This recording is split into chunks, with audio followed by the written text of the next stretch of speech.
All right. What is up, everybody? Got to get my camera focused. What an awkward intro. No, I'm just kidding. What's up, guys? It is good to be back. This is the first Drums and Drams live stream in quite a long time. Probably like 3 months or something like that. So Drums and Drams, as many of you saw 2 weeks ago when I posted that video, we'll talk about that in a second.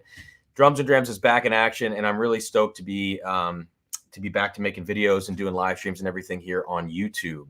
So I'm just looking forward to this stream and everything else that's going on. So I see a lot of people in the chat. I'm going to say hey to you guys in just a second here. But the first thing I got to just say is cheers to all of you. Cheers to my patrons for being so great and sticking by me through all this craziness the last couple of months. I'm toasting with a little bit of the dreaded Blantons in honor of our guest tonight and his picture on the thumbnail. No, but really the reason is this Blantons was dumped on my wedding date, and it's a store pick, so it's a really good barrel. So cheers. And let's go ahead and say hey to a few people in the chat, and then we're going to bring Trev in here. And you know when it's a Trev stream, it's going to be a fun stream. So I'm really looking forward to it. Let me make sure I still know how to work this thing. What's up, Bubble Bath? Bourbon, JG in the house. Lido as well. Sugar Kitty. My boy Nick was here last night. We had a little whiskey night. It was a lot of fun. He drank some of the whiskeys that Trev's going to be drinking tonight, which is still a mystery. Aiden, good to see you, man. Keith Schmidt, not optimistic. No, you'll see. There's some good ones in here, man. There's some great whiskeys that we're going to be sipping on. Amy, oh my gosh, Amy, I'm so glad that you're here. It has been forever. Let's see. All right. I'm here for redemption, says monosyllabic. Jeff Perkins, good to see you, man. All right, cheers to everybody. Tom, I see a lot of people, a lot of familiar faces. Let's bring Trev in here, and let's get to the hang. Let's what go. Is up? Oh, come on. Let's go. Oh, yeah, it's a Blanton's night. So, my bottle wasn't dumped on any cool day, and it really doesn't taste that good. So I'm going to sip along with you. Yes. Dude, I have I have kind of a Blanton's shrine shelf behind me right here. It's got like 4 bottles or 5 bottles of Blanton's. And it's a funny story. Most of them are the weddings Blantons, but one of them back there tastes like Benchmark, literal Benchmark. I don't know how it got past, you know? Who checked off on this? You know what's funny about mine is that it's literally dusty. It's like there is dust on this bottle on my shelf because I never drink it. That's hilarious. Oh my gosh. Oh well. Guy Davis, glad to see you back. I've had lots of discussions with bourbon fans about the number of whiskey tubers who have quit. I think life came at us fast, honestly. At least for me.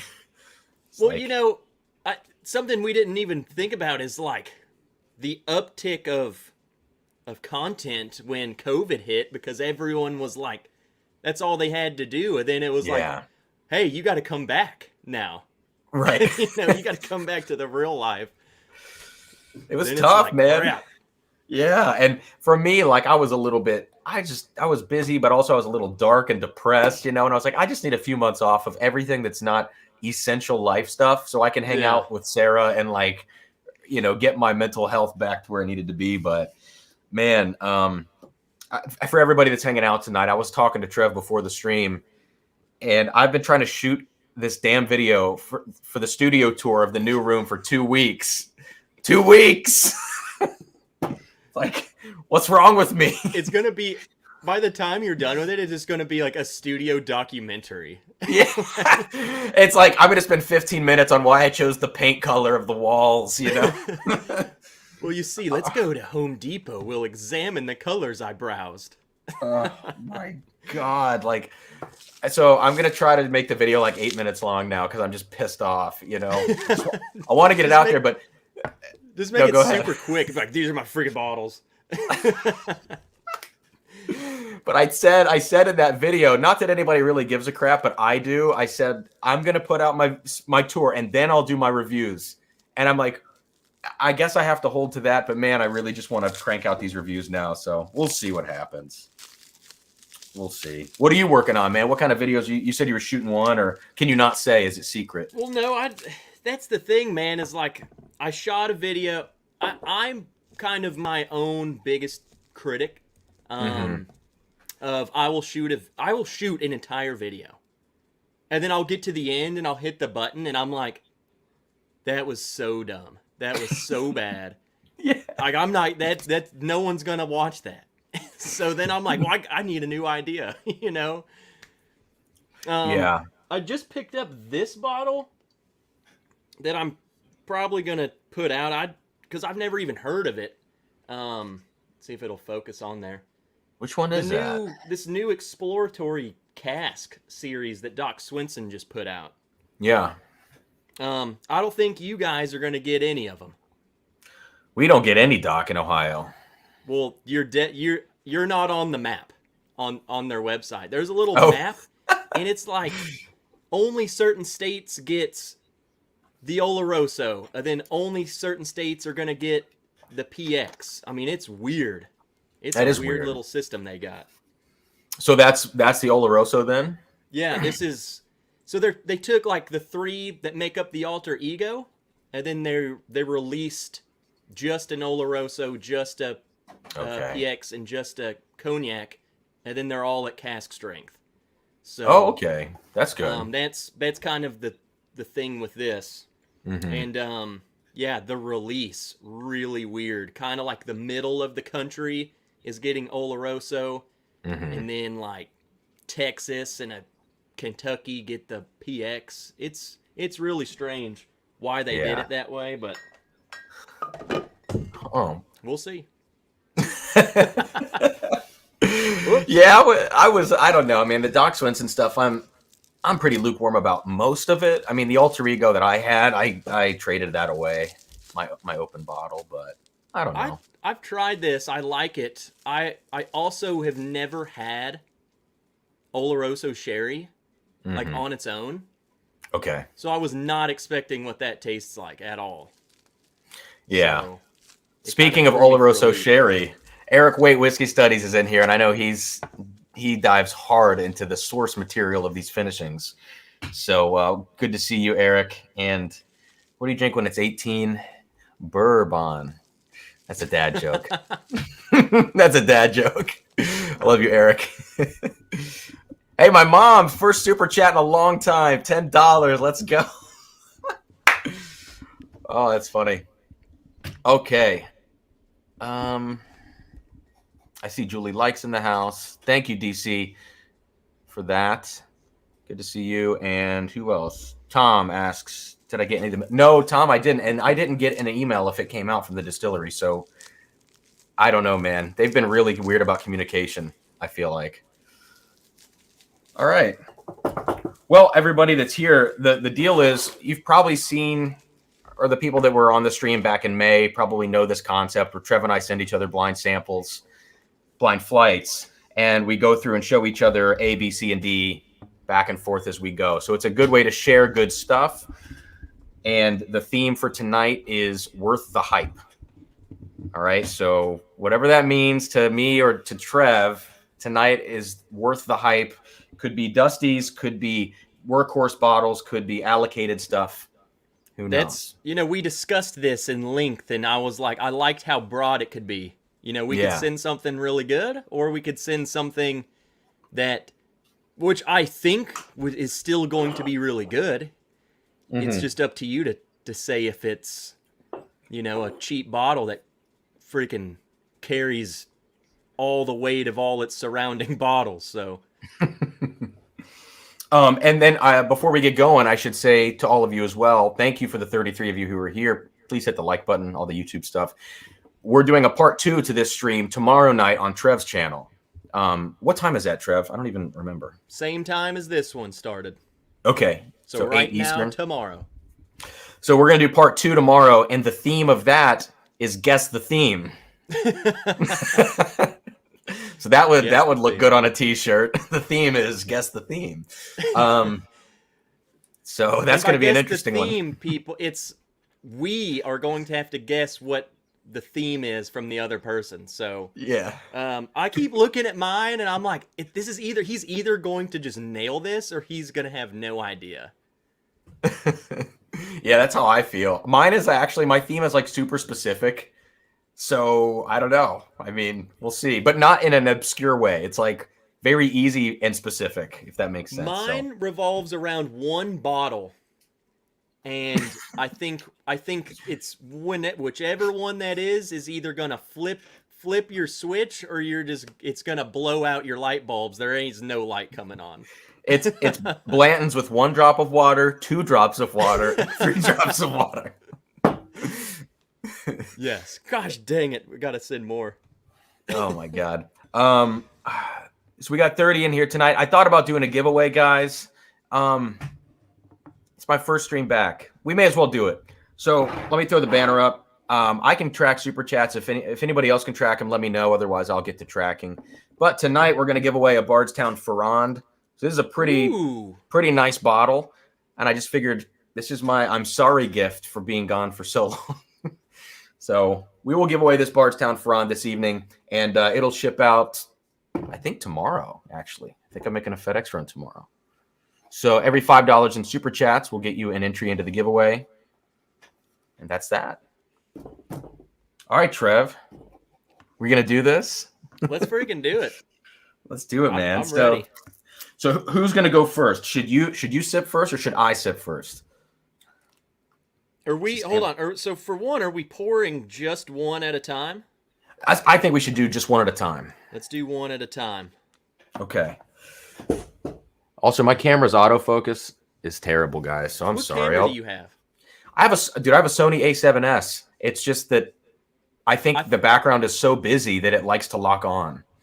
I had to change the settings on my Sony, and I will have to tell you, but mine was doing what yours was doing, and I changed it to something, and now it loves my face. Oh, really? So yes, it wants to look at me. Who doesn't love your face, man? Well, my camera sure as heck loves it. JG, man, thanks for the super chat. I really appreciate it. I've missed 877 MASH now. I've also missed Chris's woo from Univpoke. Yep. I call him Woonivpoke. Woonivpoke. That's awesome, man.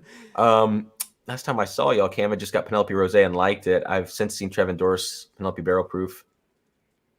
Yeah, actually, I have a whole Penelope shelf behind me, and I'm thinking about doing kind of a survey of their releases. I have a bunch of the private barrels now and toasted. What do you think, Trev? I think Penelope's banging. I did a video like that. I tasted all 4. Like, I did the regular rosé cask, and then the one private select. I did all 4 of them in one. Mm-hmm. I like all their stuff.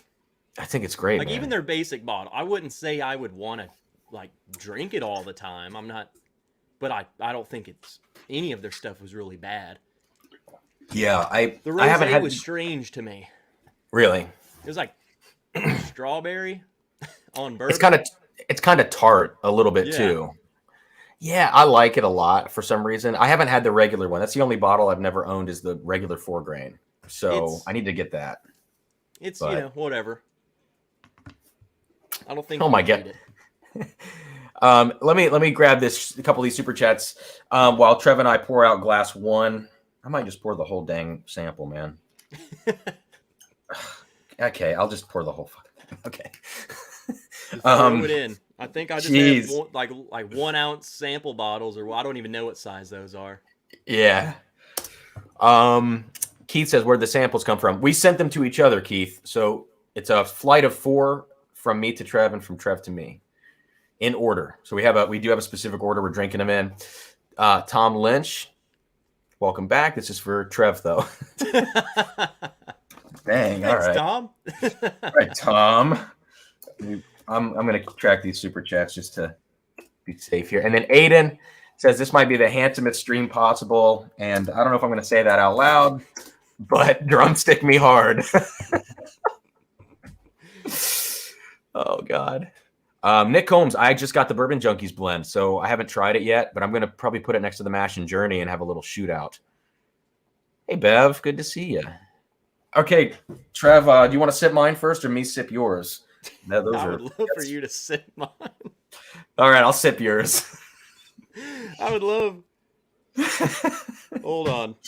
I'm Oh, sending a very important message you sending it to to you. me? Okay.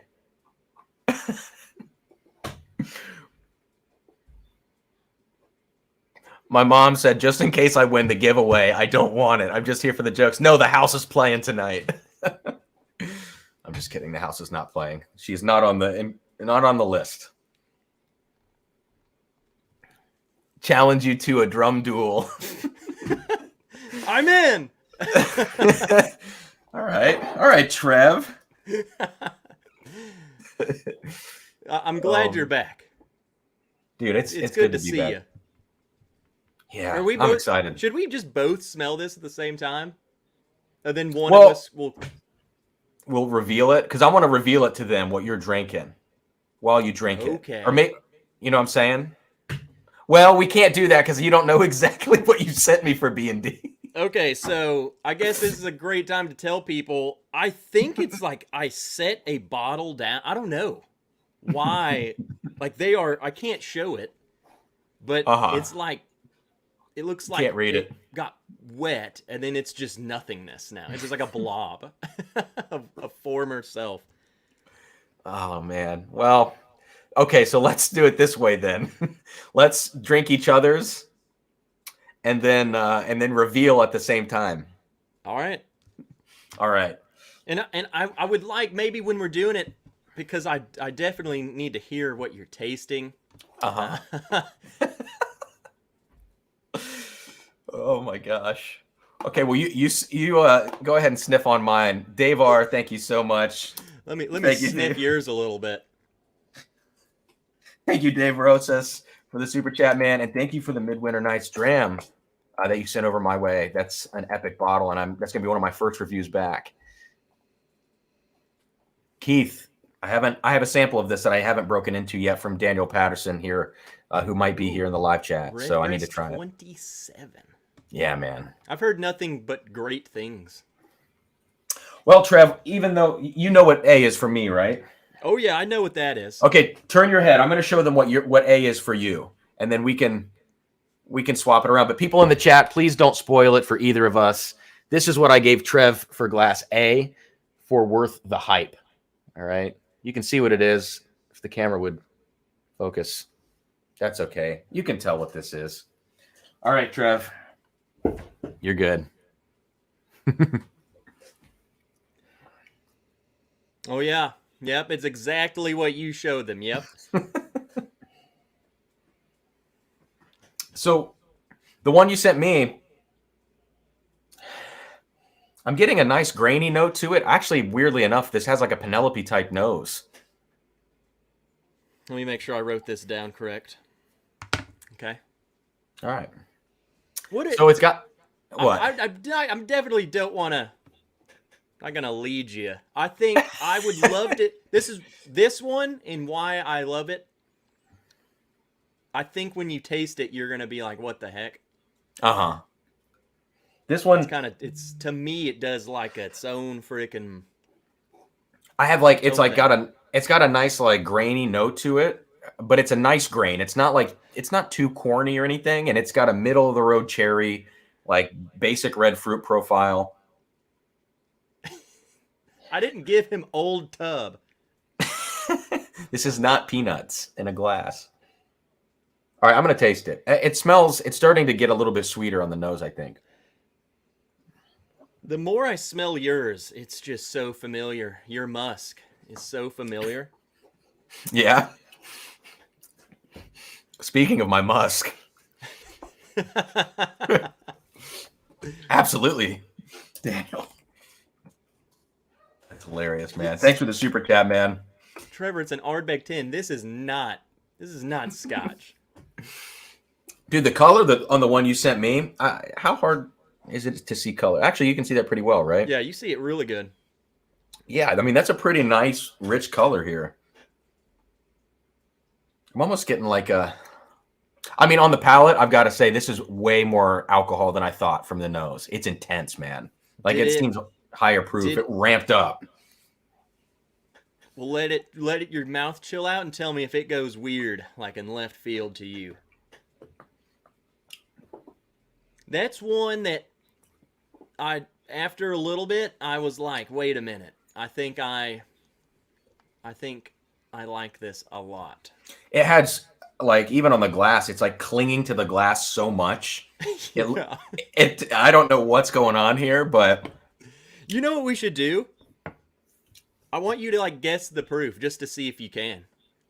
okay.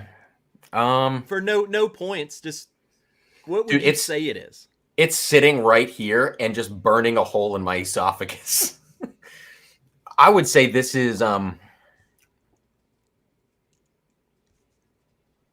say it's 130 proof. Okay, and I'm gonna write this down. I'm still smelling yours because like every time I go back, there's like this specific bottle that I'm thinking of, but then I'm like, no, that ain't it. What are you getting on the nose? I want to say there's some sort of nut, but it's so faint to me that I don't know if I'm just smelling something else, and I want it to be peanut. Okay. Okay, and everyone's like, they already know what it is, and they're like, huh. Yeah. I should have went and grabbed mine because I think they would love. Well, go get the one you sent me, and I'll turn my head. All right. I'm not gonna look.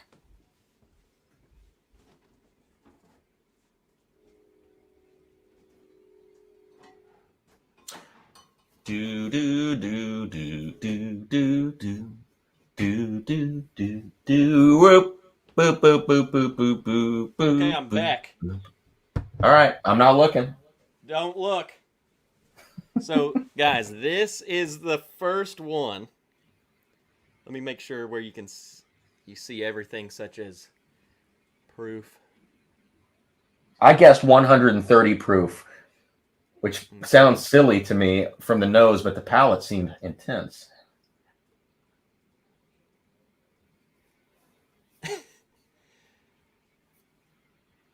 All right.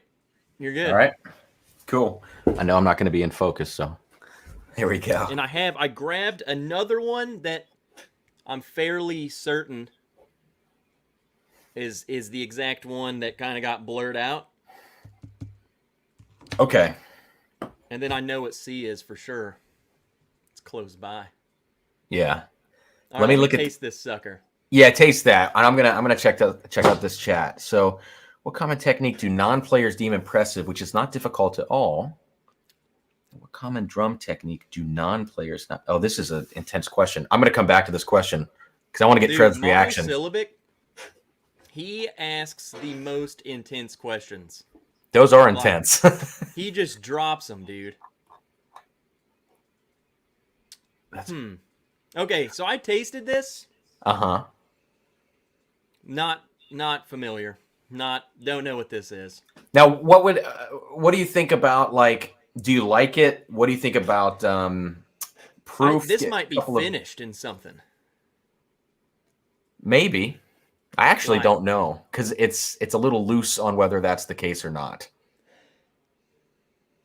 Okay, so what I was calling nutty, I think is what, I don't know how else to describe it, but I also kind of get this similar note on finished whiskey where it's like, I don't know, I don't call it nutty, but it reminds me of that, of like wine finished and stuff.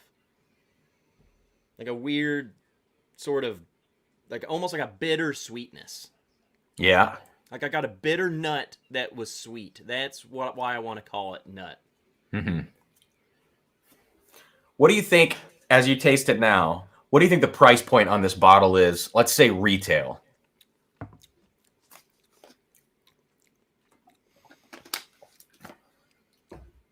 I don't know, man. It could go a lot of ways. It's very light. Part of me wants to go that this is going to be one of the cheaper ones because of how light. But that also is the same reason why I think maybe this is some intricate crap. You know, some delicate, expensive freaking bottle that that you're trying to, that I just don't know. So I'm like freaking slamming it back, whatever, dude. Yeah. Let me remind everybody one more time what this is. Okay. All right. Boom. All right.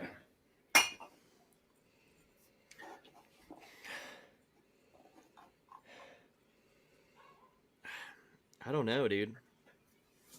All right, so the one that you sent me, man, I still like. The nose still has this Penelope vibe to me.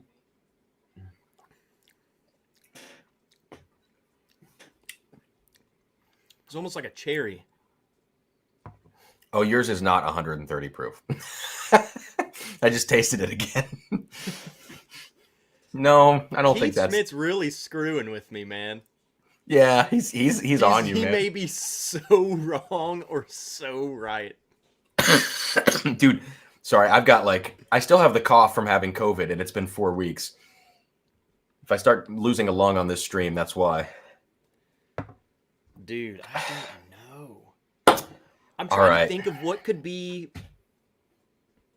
giving me these vibes. Like, I don't know if that's... Do you think it's a bourbon, rye, American? What do you think?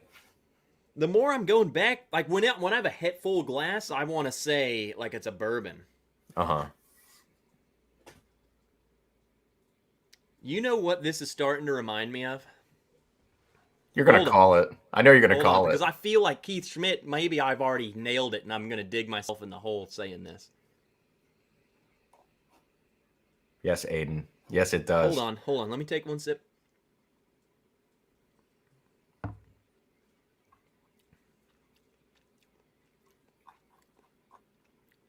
That's bourbon. Okay.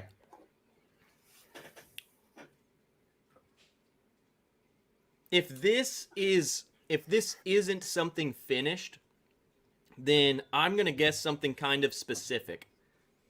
Okay. Because I just tried this bottle that it's making me think of. So you think it is or is not finished? I don't remember. I don't know. I have the bottle right over there. I was talking about this bottle today, and maybe that's why it's in my head. Okay. Because I have it in a box over there. Mm-hmm. Like I have to get it out to somebody, and I don't remember. This might be a Dickel product. Oh, that hurts me. Is this Dickel? No, that hurts me. Actually, but you know what? I totally know why you're saying that.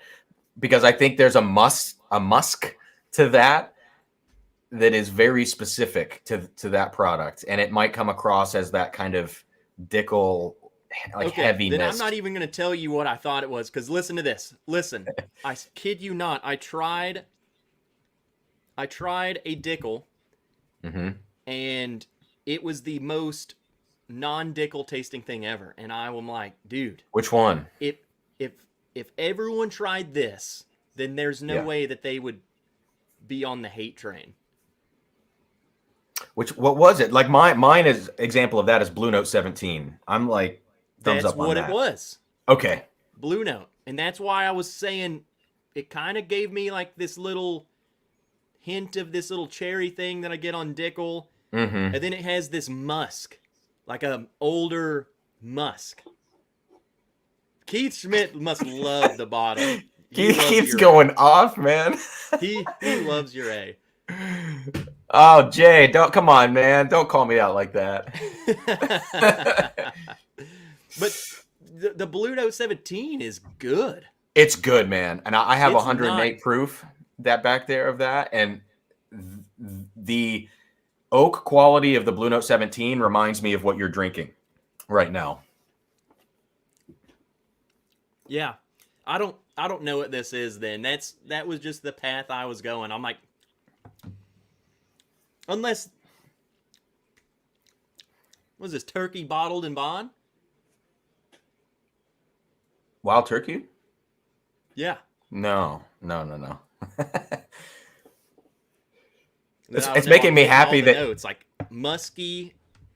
It's making me happy that you're putting it in the camp of such an expensive bottle is making me happy right now. You This know, is a cheap bottle, isn't it? I'm not God telling you, dang man. it. I will tell you in a second. All right. I got to get a little more of yours, and then we got to move on to number 2. Yeah. Man, I'm liking it. Like, I like this. Really? All right.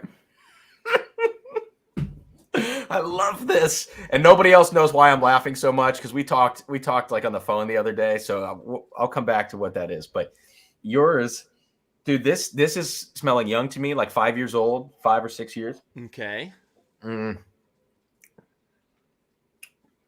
It could be finished, but it tastes like a weeded MGP product. Okay. It could have a finish on it. If it was a finish, it would be some sort of light wine cask, like a Pinot or something. What do you think? Proof, I'm going to go back on my previous, and so I'm going to say it's like 110 to 115 instead of being 130. That was like a Dan Shook Midwinter Nights guess. This dude You know? totally has me. Yeah.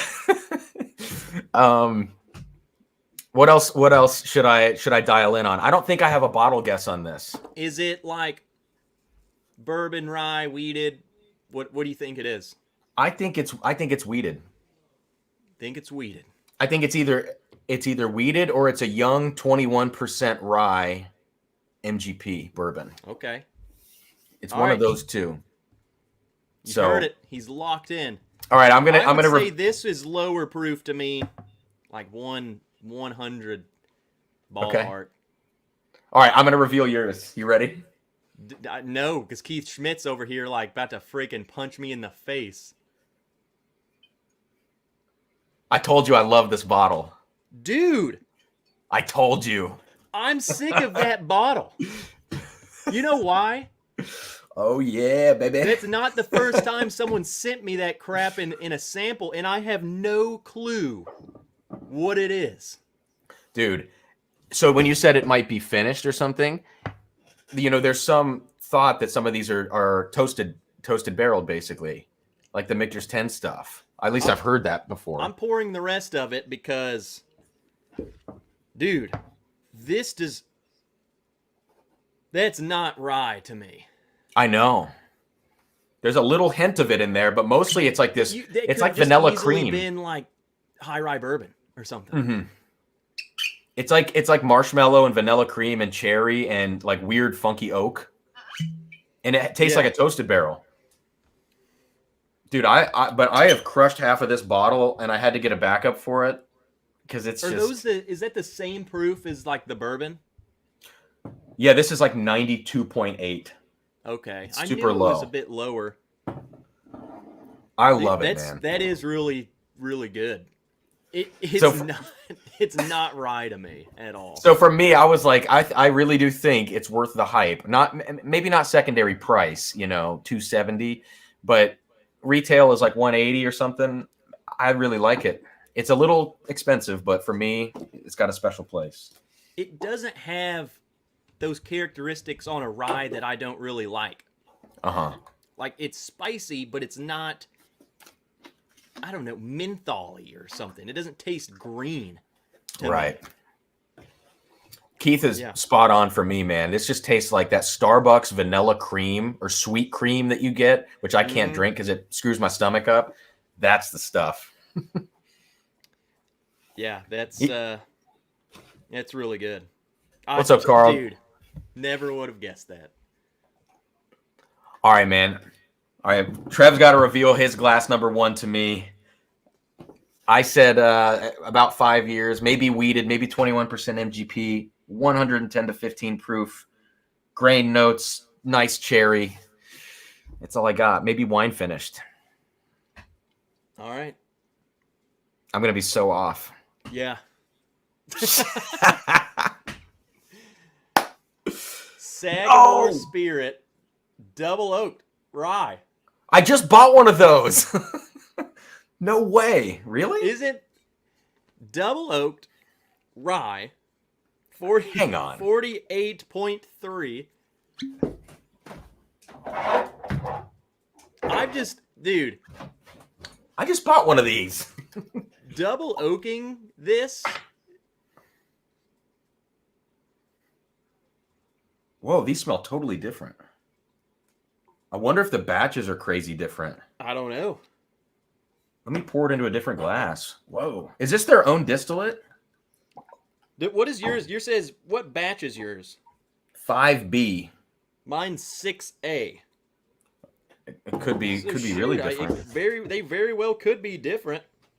Let me smell these side by side. Oh, dude, they're totally different. That's crazy. This says aged in new charred barrels, distilled in Indiana. So this is MGP. Oh. Bottled by them. Okay, mine says the same thing, yeah. Mine tasted a little bit crafty, so I thought it might be their own distillate, you know? But they very well, I mean, there's no telling. Maybe they're I don't know, transitioning. Wow. I don't know. Dude, yours, the one you sent me smells like a bourbon. And the one I have smells like Coca-Cola rye or something weird. That is freaking... Mine literally smells like Coke. Like that syrupy thing. Mine kind of, like, just smelling straight out of the bottle, mine kind of reminds me of, like, when you say Coke, it reminds me more of those, like, the candy. The little Coca-Cola candy chewy things, you know? Dude, that's totally different. So upset that I guess Dickel. And you know for a fact that this was A in your list of things? Yeah. Dang, that's crazy how different they are. SDO. Wow. Hey guys, let me quickly remind all of you, I know the banner's scrolling, but I know it's my first stream back, but I wanted to give away a really good bottle. I like to give away good bottles with Trev. I think the last time we did this, I gave away a Discovery 4. So I've got a thing for Bardstown when we're together, but giving away a Ferrand every $5 super chat gets you in. I'm tracking super chats now, and I'll share my screen when I do the drawing so you guys can see that it's 100% legit when I randomize it and everything. So Amy's talking about getting into Sagamore. I've loved their stuff. Yeah, me too. God. I sent her a store pick cast strength rye that just was amazing.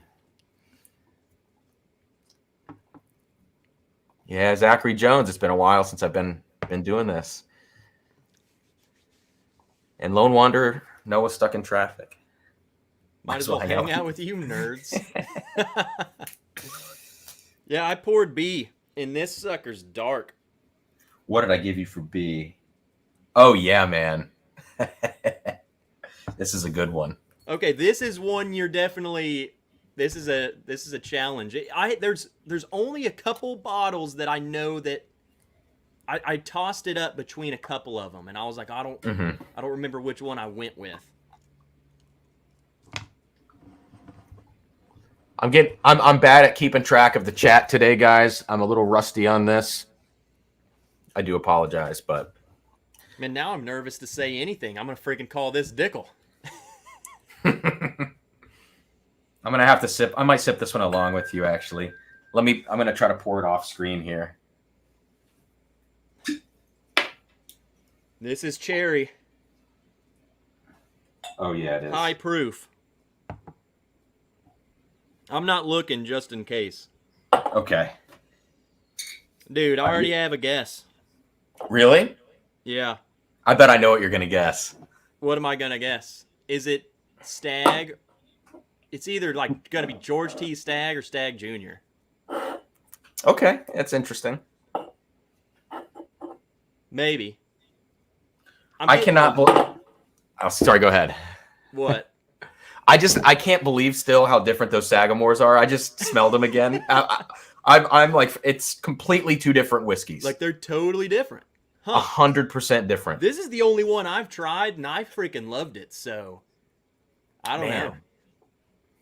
Dude, I might run around. Totally different. I might run around here and change my camera settings on my focus because I'm getting pissed off. It's not. Look at me. I'm blurry. Here, I will tell you what mine are real quick. Like my focus. Autofocus continuous, obviously. Yeah. Focus area, I go to zone. You're doing zone. Okay. I have it on a flexible spot, and I picked a spot for my face. But if my face ever leaves, it's like done. Try that, because I'll I try don't know zone. why when I changed, I think that's what I changed it to. It's like the closest thing, and it sees my eye. Like you have the eye tracking on too. It should. I mean, dude, that thing should find your eyeball. That's what I'm saying. All right. Cornholio's in the house. Thanks for the super chats, and you are entered into the giveaway for that Bardstown Ferrand. Let me change those settings real quick, and Trev's going to tell you guys what he thinks about this glass number 2, and then I'll show you all what he's sniffing on. Run around here. I really want to go with like Buffalo Trace, and I've been really jumping the gun a lot lately for everything.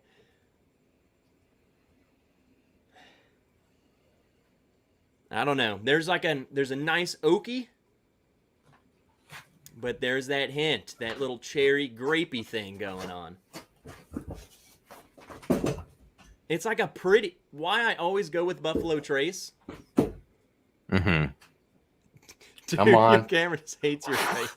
My camera hates my face. It's like it's only the background it wants. What the heck, bro? Yeah, maybe try focus area wide. Yeah, I'll try a different one here in a sec. Oh, Robert says focus area wide. That's what he says. Robert's my photographer, buddy. We just did a shoot together the other day. Mine gets right in there. Focus area wide. I just threw it on zone. Let's just look how dark this is.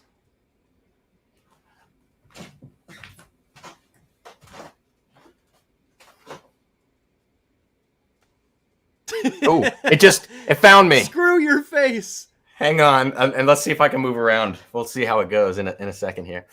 All right, Zachary Jones. Ziolio in the house. 15 for ZJ's in the back. Sugget nerds. If you're ever not sure, just say there's an Okefenokee aspect. Okefenokee? Okefenokee?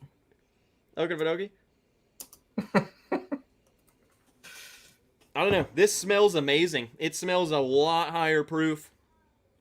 So that one was 92. This has got to be like one. I'll play it safe. Okay. It's like 120 plus. Okay. Oh, dude, it stayed on my face that whole time. Let's go. Did you change it to wide? I changed it to wide. Yeah. I think I'm still good. Yeah. Sweet. Robert for the win, man. What else? I got all the super chats. Okay, cool. Let me show you guys what Trev is sipping on right now, and then I'm going to get into Glass B. Okay, I got to really try to get up close on this one for them to read which thing this is. Please focus. I don't know, man. It's not going to find this one. But you guys get the idea. It's one of these, even though you can't read exactly which one. All right. You're good, Trev. I'm good? You are good. Oh, man, this does smell good, doesn't it?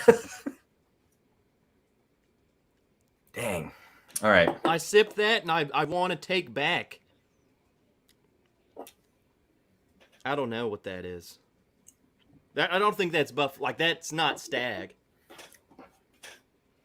Why am I'm focusing on one note, and I'm like...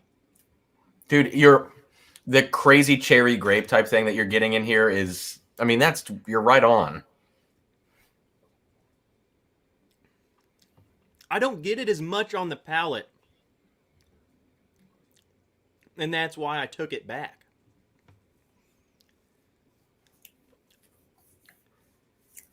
I'm looking at the chat right now. I think you're getting roasted. But I don't understand any of the roasting. Trev is a PUBG god. I don't know. I don't think anyone's roasting me, man. Maybe you're not getting roasted. No, I was just totally ignoring monosyllabic.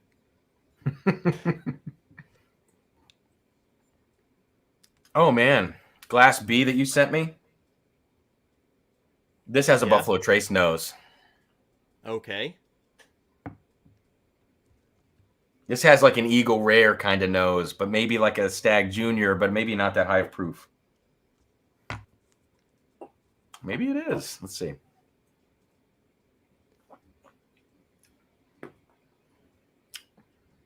That might be a Stag Junior. I don't know. I don't even know one of those. Really? Oh, shit. No, oh, I Lito. totally own Stag Junior. Okay, I was like, come on, man. Oh, my God, Lito, man. Thank you so much for the super chat. You are amazing for that $50 super chat. And Lito has been like one of the biggest supporters of the channel since basically day one. Thank you so much, man. And I've got a care package I want to send you as well. I told you, Lito, I'm going to throw that that Dusty in there, that old granddad. Loving the sense of familiarity with the stream. The comeback was overdue. Thanks, man. I got to put you down for 10 freaking entries. 1, 2, 3, 4, 5, 6, 8, 9, 10. Dang, Lito. Dude, I'm killing it, the man. nose, though, is Buffalo Trace to me. I know why you say that. I really do. But don't you think it's a little more round than any high-proof Buffalo Trace? Like, it's not as, like, you know, ethanol. I think it's better. Me too. Yeah, I'm not even going to try and guess what it... that's what I've really been trying to do, but I'm just going to try and guess, give my notes, and then... I guess what we really should be doing is saying, what do we, like, do we agree that... It's worth the hype. This is a hype bottle that one of us personally thinks, yeah, I think it's hype worthy.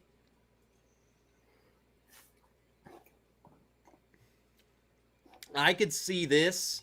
Like I said, I was thinking it was Buffalo Trace, but it was a really good Buffalo Trace that I would typically don't say Buffalo Trace is really worth the hype. Yeah, I since this isn't that, then I would say it's definitely worth the hype. Hang on, I gotta do something in here.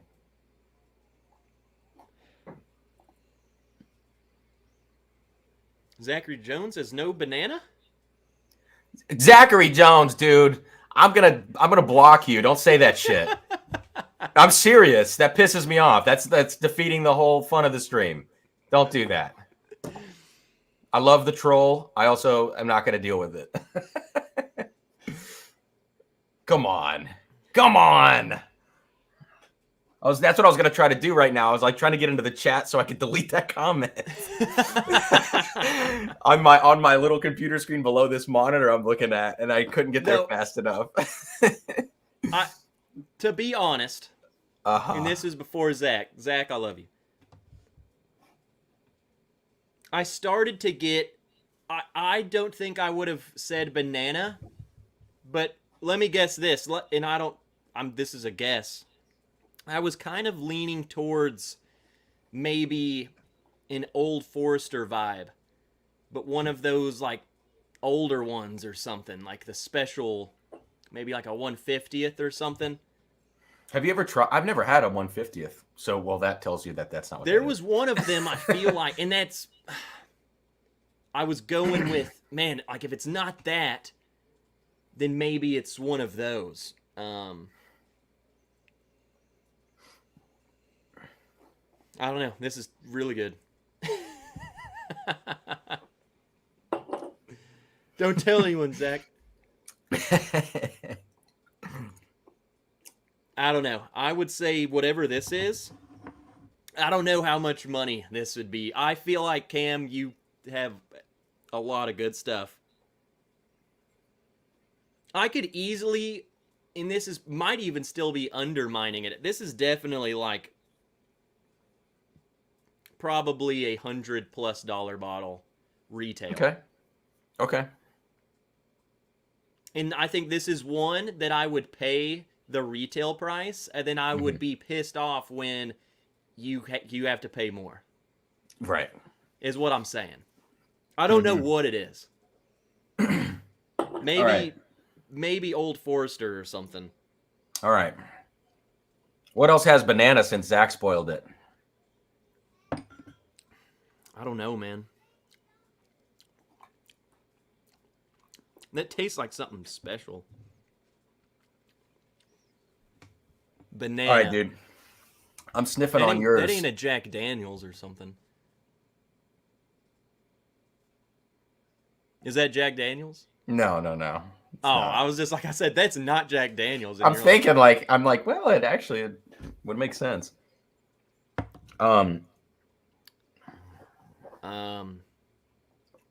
don't know. I get it on 1792 stuff. Yeah. That ain't 1792. I feel like that's this is like Old Forester to me now. Mm-hmm. All right, man. I could just be making crap up. Do you remember what B is for me at all? I thought you said earlier you kind of knew. After you've been talking about it. All right. What do you get? You've been you just dove straight into Stag Jr. Yeah, and what was the first one that you showed me? Oh, it was that Sagamore, which is crazy. Yeah, this has I'm telling you, I think COVID kind of messed my nose up a little bit. I get strawberry on every bourbon now. Like, I'm not kidding. Like, the trying to think of what's a strawberry forward bourbon, or like light. Like a Four Roses kind of like pick. Some of those have maybe strawberry. Four Roses. I would say the first time I really wanted to say strawberry was when I tried that rosé finished Penelope. Dude, I get strawberry. Like strawberry jelly. I get it on everything right now, and I'm like, was this COVID rewiring me, or what happened here? But I have to kind of see past it first, and then realize, is it really strawberry or is it something else? So what's the proof running? What do you think the proof is? See, I way overguessed that first proof, and this one feels around that or just slightly hotter. It doesn't feel like Stag Junior proof to me now. It's almost a little grassy on the nose right now. Here, I'm just going to go grab it since I know what it is. Just for standby. It has a really nice proof to it, though. Like, I'm going to say it again, man. It's around that 115 feel to me. But maybe I haven't done enough blind tastings recently to be able to dial it in. I don't know. Oh, I got Mr. Super Chat here. Josh Embry. $5 says, welcome back, welcome back. Thank you so much, man. Hey, appreciate can you do me a favor? What's that? I want you to pour D, and I want you to take one sniff. Okay. And make sure they're... Because now that I'm looking at the two contestants, I could see I could see it being either of them. Okay. Let me check out D. One sniff. Hang on, I feel like I'm not getting enough here. Hang on.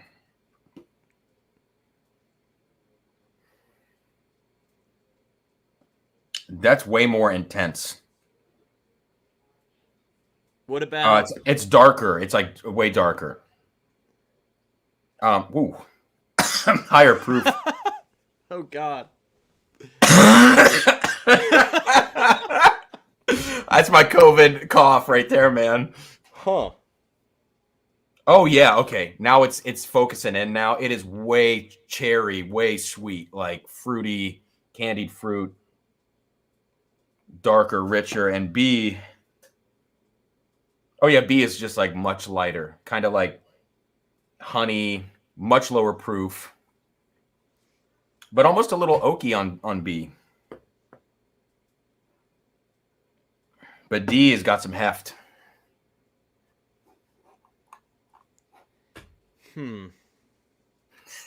Trev can't remember which one is which. My tasting notes aren't good. Are you looking for specific flavors or like proof information? No. What I'm saying is your tasting notes are too freaking good. And they apply. I can see them applying to both options. But which is there a clear proof differentiation between the two?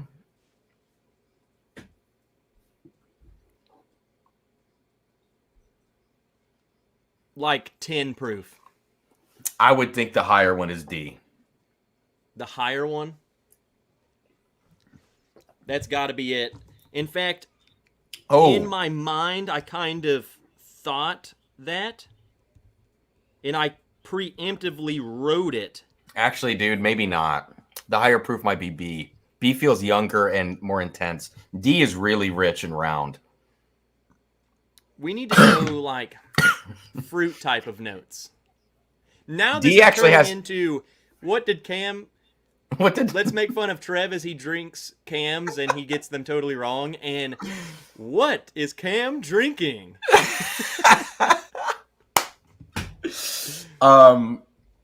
By the way, I think your choice for glass A is worth the hype. I've got to say that. It wasn't this one. Let me grab the one I think I actually did. There were multiple picks of this, is what I'm saying. Okay. Interesting. I'll go into the chat. Monosyllabic is cracking me up. And I have a question to answer from him. So let me go ahead and answer that real quick. Let me scroll to the top and find it. It was a great question.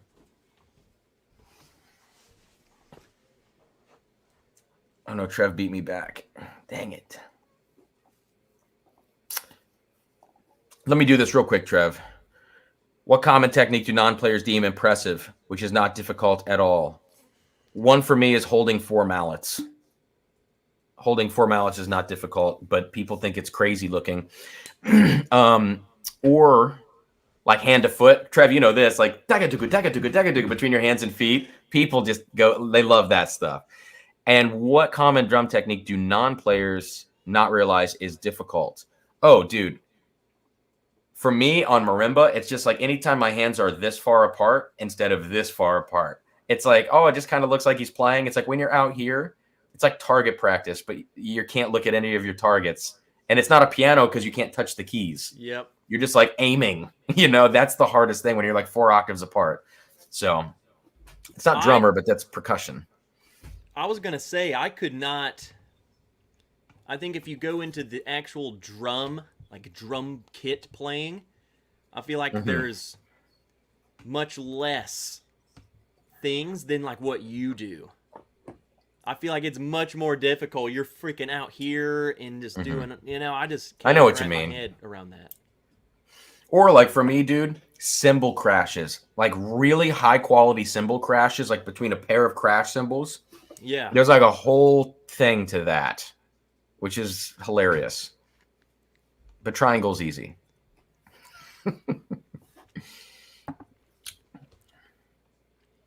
Dude, your glass D, whatever you sent me, is epic. If that helps determine which one is which. It's so That's rich and the epic. two that I have looking down here, are any of them, let me ask you this, because there's a third option. I don't think I sent it. Is any of them like nutty? No. Don't force the nut. I would think it would be very evident. So I don't think I sent you that one. I don't know That any was in the situation debate. where you I think I would sent force you the nut. between these two. And I didn't think about how similar they were. Or how similar the notes could come across. This is what I'm going to have to do.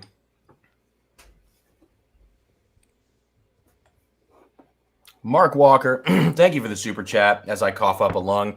This blind has gone a little bit off the rails, but that's okay. We're going to make it through. We're going to have a good time. What were you expecting, Keith? Exactly, right?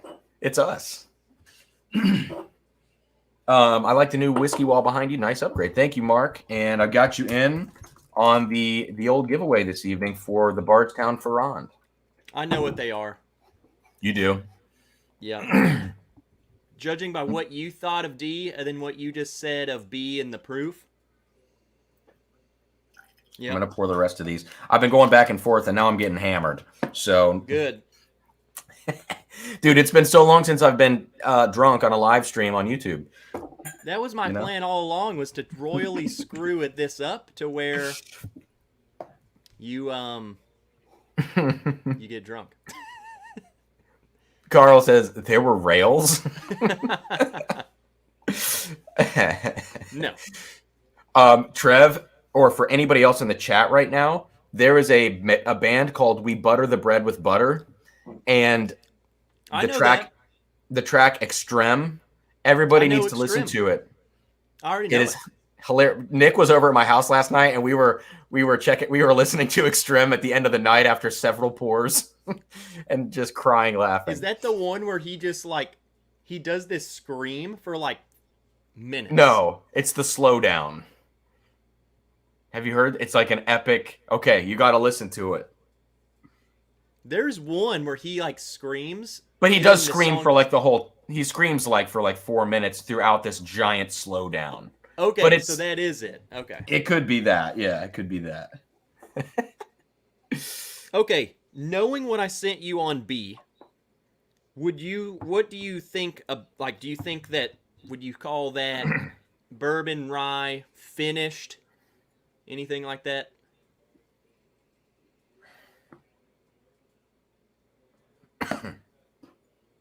Sorry about the cough, man.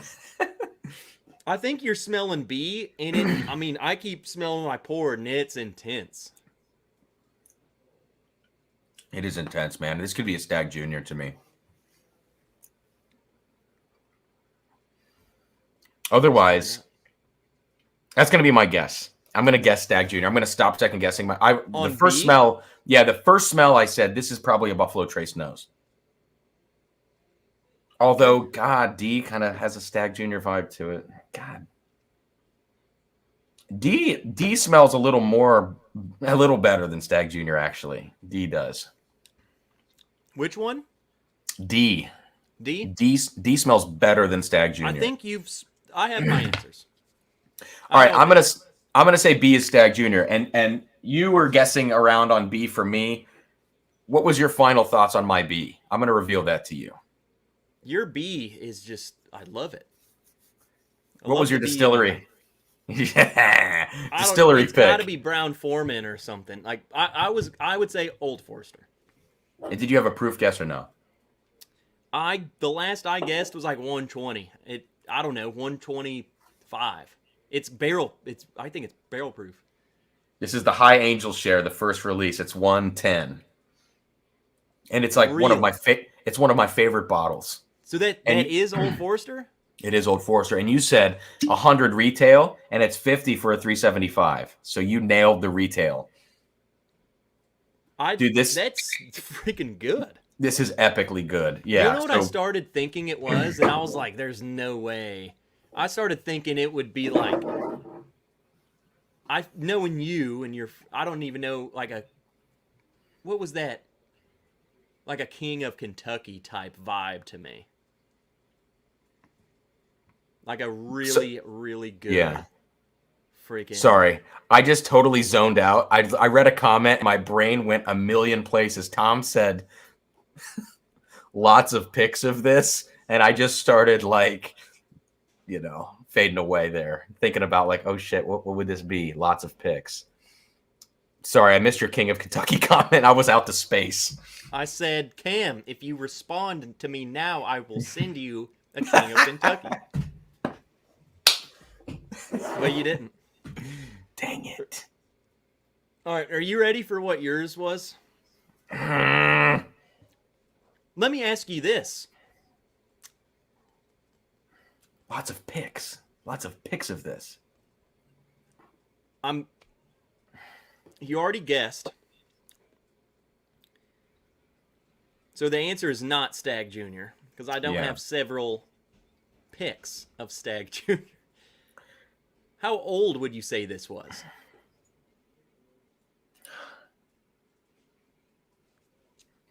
I'm still getting a corn note on it, like a younger note. I'm gonna say what I said for the first one, 5 years old. All right, you ready? Yeah. B.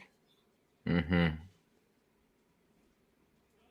Oh, is this 14 years old stuff? 13? And what is it? In Pinot Noir. Pinot. Yeah. And I think that might have been where Well, I can't give too much away. Mm-hmm.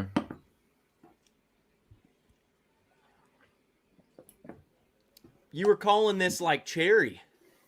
What's the proof on that? Yeah, it was 124. I think it drinks hot. I think it drinks hot too. It smells even hotter. It smells like 144. And I think at first I was hit by that, and then I got used to it, and then I started second guessing all of it. It gives me like a Stag Junior vibe. Yeah. Kind of. It's a little more thin, and it makes sense with it being American whiskey like that. Yeah. But I love these bottles. Man, that was good.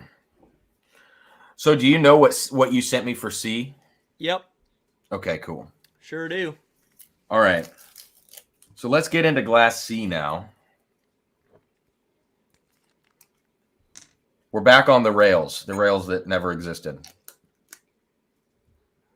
No such thing as rails. Dude, the color on C. Dark Mama, huh? Yeah. Dang. What the heck did you send me? Dude, did we send each other the same thing?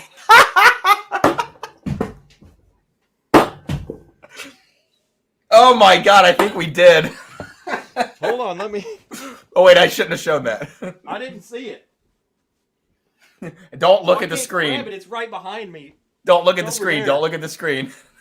All right, I'm not looking. Let me go Do back not to look. smelling this.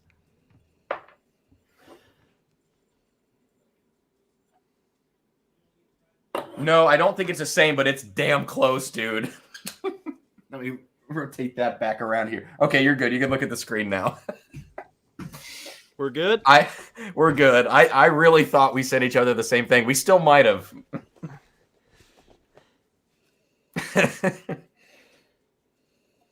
No. Yours is hold on. Yours is changing right before my eyeballs.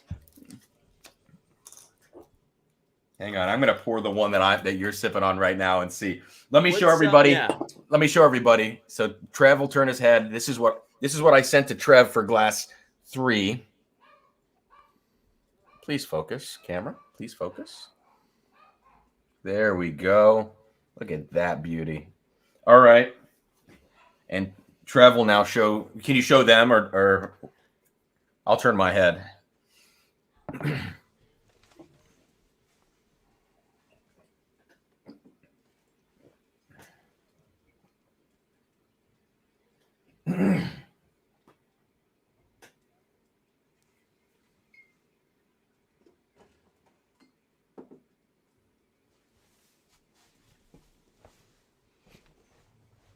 Okay.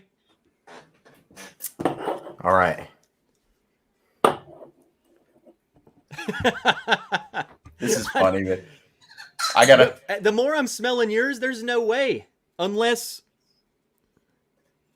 Okay. I'm gonna side by side these. Is it finding my face? Oh my God. Are we back to this now? It makes me want to pour mine, like.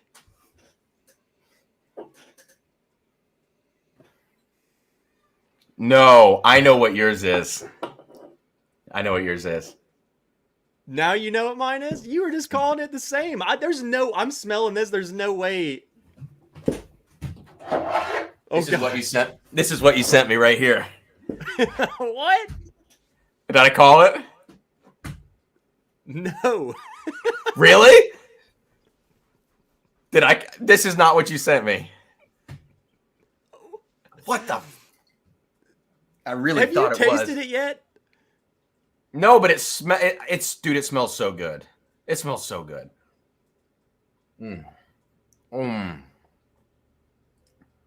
What are you getting?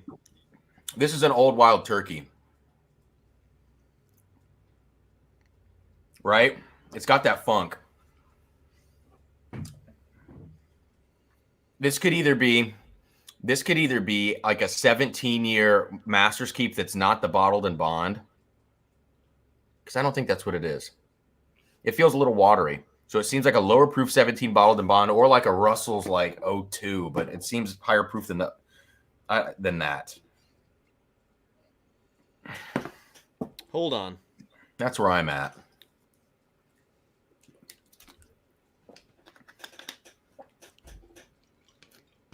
Hold on. Don't worry, the conductor's checking the train. It's fine. What if, like, I don't know. Never mind. I might have royally screwed this up. I'm saying this, Cam, because what you are saying is indicating to me that I might have done something. Oh, crap. Dude, that is like some funky ass oak on Glass C. Oak. Char. Yeah. Not sweet. No, it is. It's like old turkey. Like, Turn around. Turn around. Right. Everyone, that was not what I sent him. That was just a test. People thought I was an absolute idiot. This is what I sent him. I don't know what I did on this little list. I think it just screwed everything up when I spilled. Okay, don't turn around. I'm not.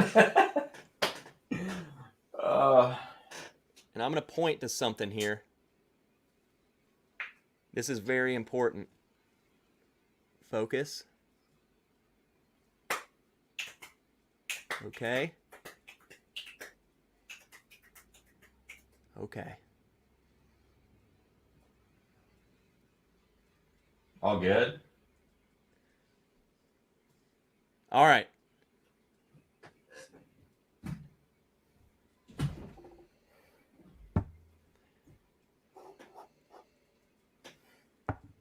Yeah, I royally screwed it. No. Trev was drunk. That's hilarious. Typical Trev. Here was the thing. Undoubtedly. Now it makes sense. Don't even worry about it. So wait, can we circle back here and can you just tell me, is it this? No. Okay. I just had to like. Here was the thing, and what was screwing with me is I pulled this bottle out because I was like, dude, I'm pretty sure I knew I sent him. I thought I sent you this, but then I think my issue is I was going to send you something else, and I sent someone else that sample. Guys, I've been in like multiple live streams this week, so I was like, which one could that have been? But I think that one that I showed them first went to someone else. Okay. Which was undoubtedly in the flight. That, yeah. So you're good. You were on, and you were so on. You totally fixed this. Oh, that's good. Calling it a funk, that oak. Yeah. Like it's got some age to it. And going back to Glass B of yours for a second, I get like this cornflakes note. Is that Bull Run corn whiskey? Is it like 99 corn? I don't know, but it's American whiskey. I don't know. Okay. Because I'm wondering, when you were like, how old do you think it is? And I was like, I'm getting corn. But the more I think about it, it's like, it's not young corn.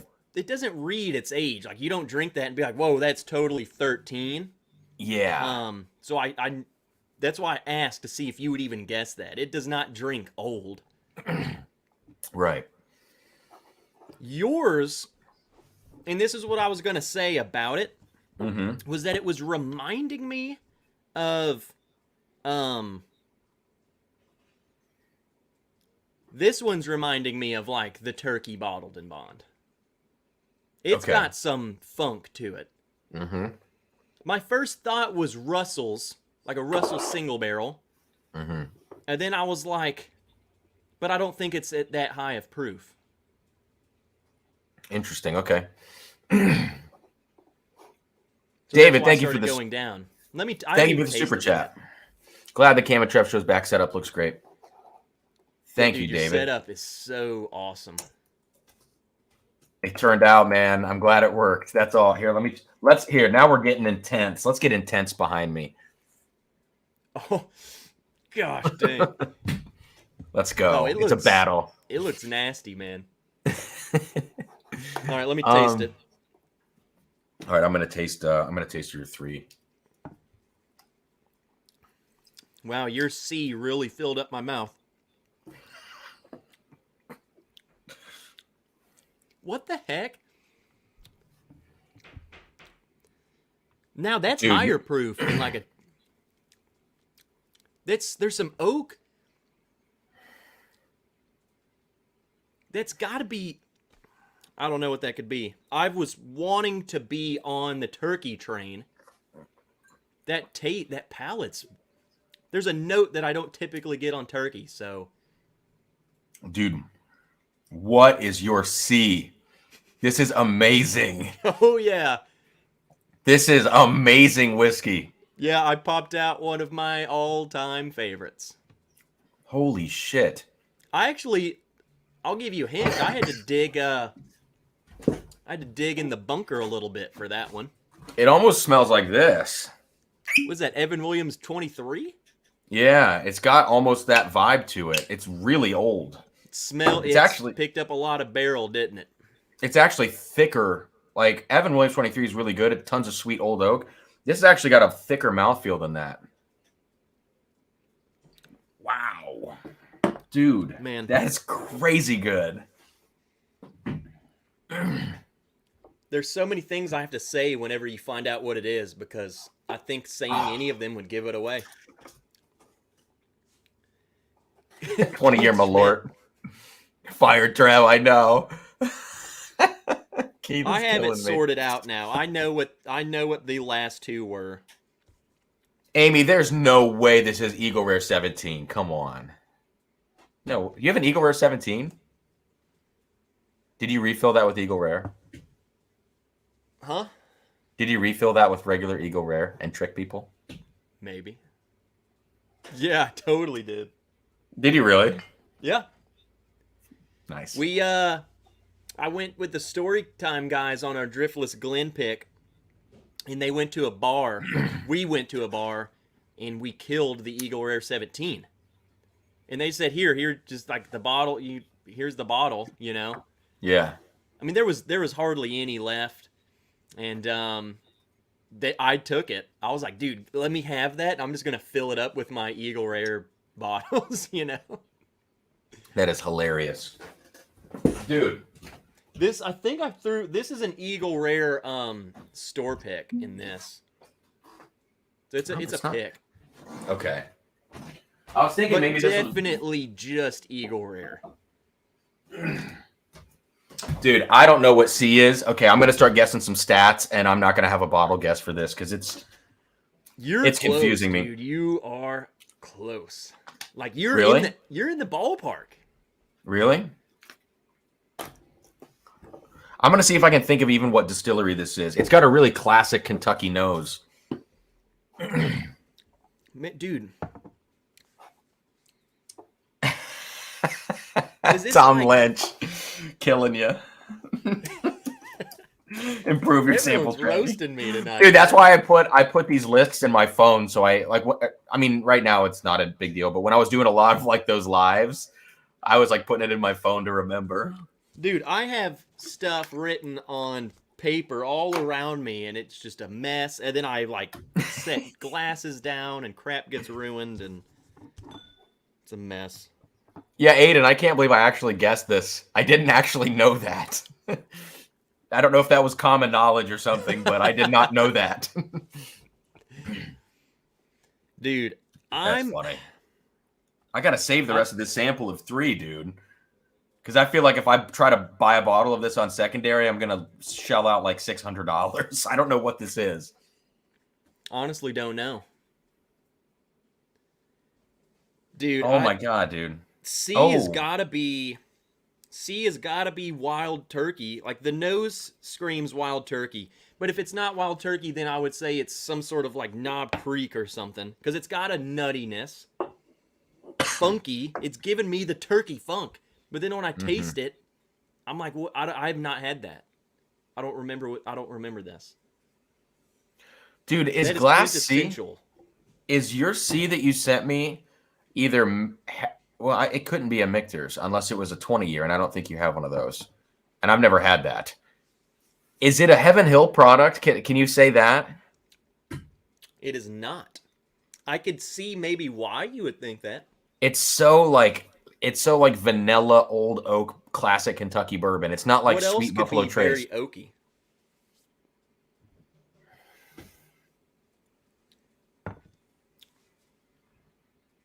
Damn, dude. It's You Kentucky. might not have ever, It's might Kentucky, not even right? have one of these. Is it not Kentucky? Oh, it's Kentucky. I was gonna. Okay, good. All right. It's definitely Kentucky. Whenever you say, "Okay, I'm ready," I will start giving you clues. I'm gonna turn around and look at this wall and see if something like kind of hits me real quick. Yeah, keep looking. I'll show everyone the bottle again. Okay. Dude, what the heck is this? Let me turn the light. So look at the.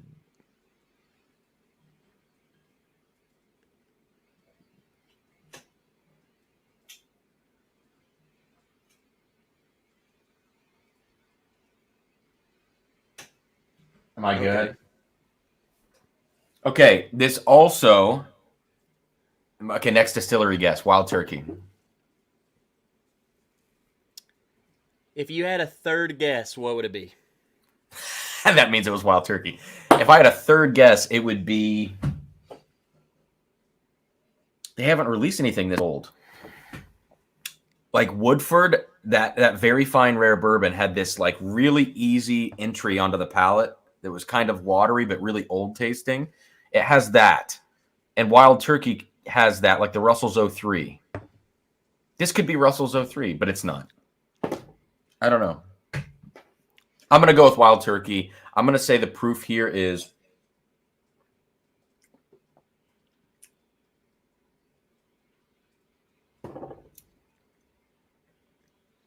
I'm going to say the proof is it's like Just 95 or 101. Okay.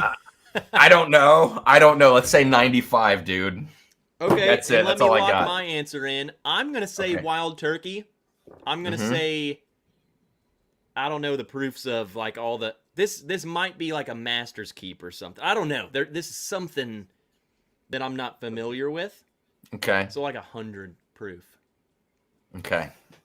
I'll reveal mine. Boom. Russell's That 13. freaking Russell's 13. Worth the hype, dude. One of my favorite bottles. But what I'm drinking from you is putting this under the table. Dude, the nose is so Russell's. The palate just it doesn't, it does something else to me. Yeah. Dude, what you sent me is twice the whiskey that this is. I don't know. I like that one. I wish I haven't gotten one. Wish it was easier to get. And there's like this tobacco note in what you sent me, dude. This char and tobacco and So your hint is they don't make these anymore. Oh shit. Okay. This is a store pick. Really? This is Jim Beam. Hang on. What? It's a 15-year Knob Creek store pick. In fact, it's... Hold on. What? This one's... This is Dude. close. This is close to 14 or close to 15. This one's actually, I have a 15-year-old store pick, and I think this is Dude, better. that's the best. I have a lot of those picks. I have never tasted one like that. Yeah, and look how much I have of it. Like, I really reserve this because it's incredible. Dude, It's that stupid. That tastes better than that tastes almost as old as Evan Williams 23. The oak in that is ridiculous. It's like vanilla oak. You nailed it. It's like vanilla icing oak, but good oak. Dude, what? Okay, you got to send me a picture of that store pick, and I'm going to put an ISO out on every secondary group I'm in because I've got to get one of those picks. I mean, this came out in 2020, so this was like on the tail end of, like, this was one of the. I drove here just because that was when the rumor was going around that, oh yeah, those older picks are going away. And I'm like, no, it's just a rumor. I'll go and get one just in case. Dude, okay, so I got one right here that's like 14 and a half years old. Bottled in 2018. Okay. I'm going to do this side by side. What pisses me off about Knob Creek is they change these freaking labels. I know. It seems like every 6 months, you know? Dude, Daniel Patterson's killing me. Daniel is putting out an ISO now while I'm distracted. Buy them all up and then flip them to me for $200 each. You save me one. Dude, I'm not kidding you. They're so good that it makes me sad that it's just like, that's going to be one of those things that we talk about one of these days. It is. Well, back in my time. Dude, that pick, I am not kidding you. So what is the retail on Evan Williams 23 like? I think it's like $300, $350. Yeah, $320 or something. If that's the case, what you just sent me is retail could be worth $250 and people would buy it all day. That particular barrel, I have never tasted one like that. That is And crazy. Guess what? You know how much it cost me? $50. Yeah, it was like $44.99 plus tax. This makes me hurt. That's like... That is insane. I don't know. I guess I was too ignorant. Like, oh my God, dude. I should have bought as many of them as I physically could have, just because they're so good for being just what it is. They're not so all good. Like this though, man. This one I'm smelling right now. That's what I poured a little bit of it too because I wanted to drink it. The other one is nothing. This smells like I don't even know. Not even. It's not even in the same league. It's the same exact thing. I don't like it. I understand the direction they're going with, like, doing the Knob Creek 15 and charging $100 for it. I would much rather them still. Why put it at 100? Leave it at 120 and at least let me. Yeah. Let me water it down if I want to 100. Give me this back. I will pay you the extra money just because I want it. Dude, are you like you're sure that that's what you sent me as a Knob Creek pick? I can't wrap my head around this. How good it is. It tastes like Evan Williams. Better. That's like the best thing I own. Like the difference that people talk about with like older Pappy versus Pappy 15, like you start to get over oaked at 23. That difference is like between Evan Williams 23 and this. This is like the best Evan Williams 23, not quite as old and higher proof. Yep. I cannot understand this. I have several. I have like 3 or 4 15 years, and I have several 14-year picks. And this is like a 14 and a half. It's like it's the perfect balance of just like crack this bottle and we would finish it in a night. Like, I'm not exaggerating. This is maybe a top 5 bourbon I've ever had in my life. That's 100% not an exaggeration. Dusty's included. It almost tastes like a freaking Dusty. Yes, it does. You know? Like it's so good. It tastes like an old turkey product, but aged to shit. You know, like just aged to oblivion in the best way. I can't even believe that, man. Amy, Trev, can I change my Malort? Or Amy, I would gladly send you a sample of this.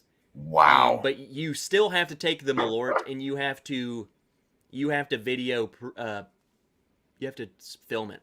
It's the only way. This is how much I have left now. I have like 7 milliliters left, and I'm going to have that sip on a special occasion.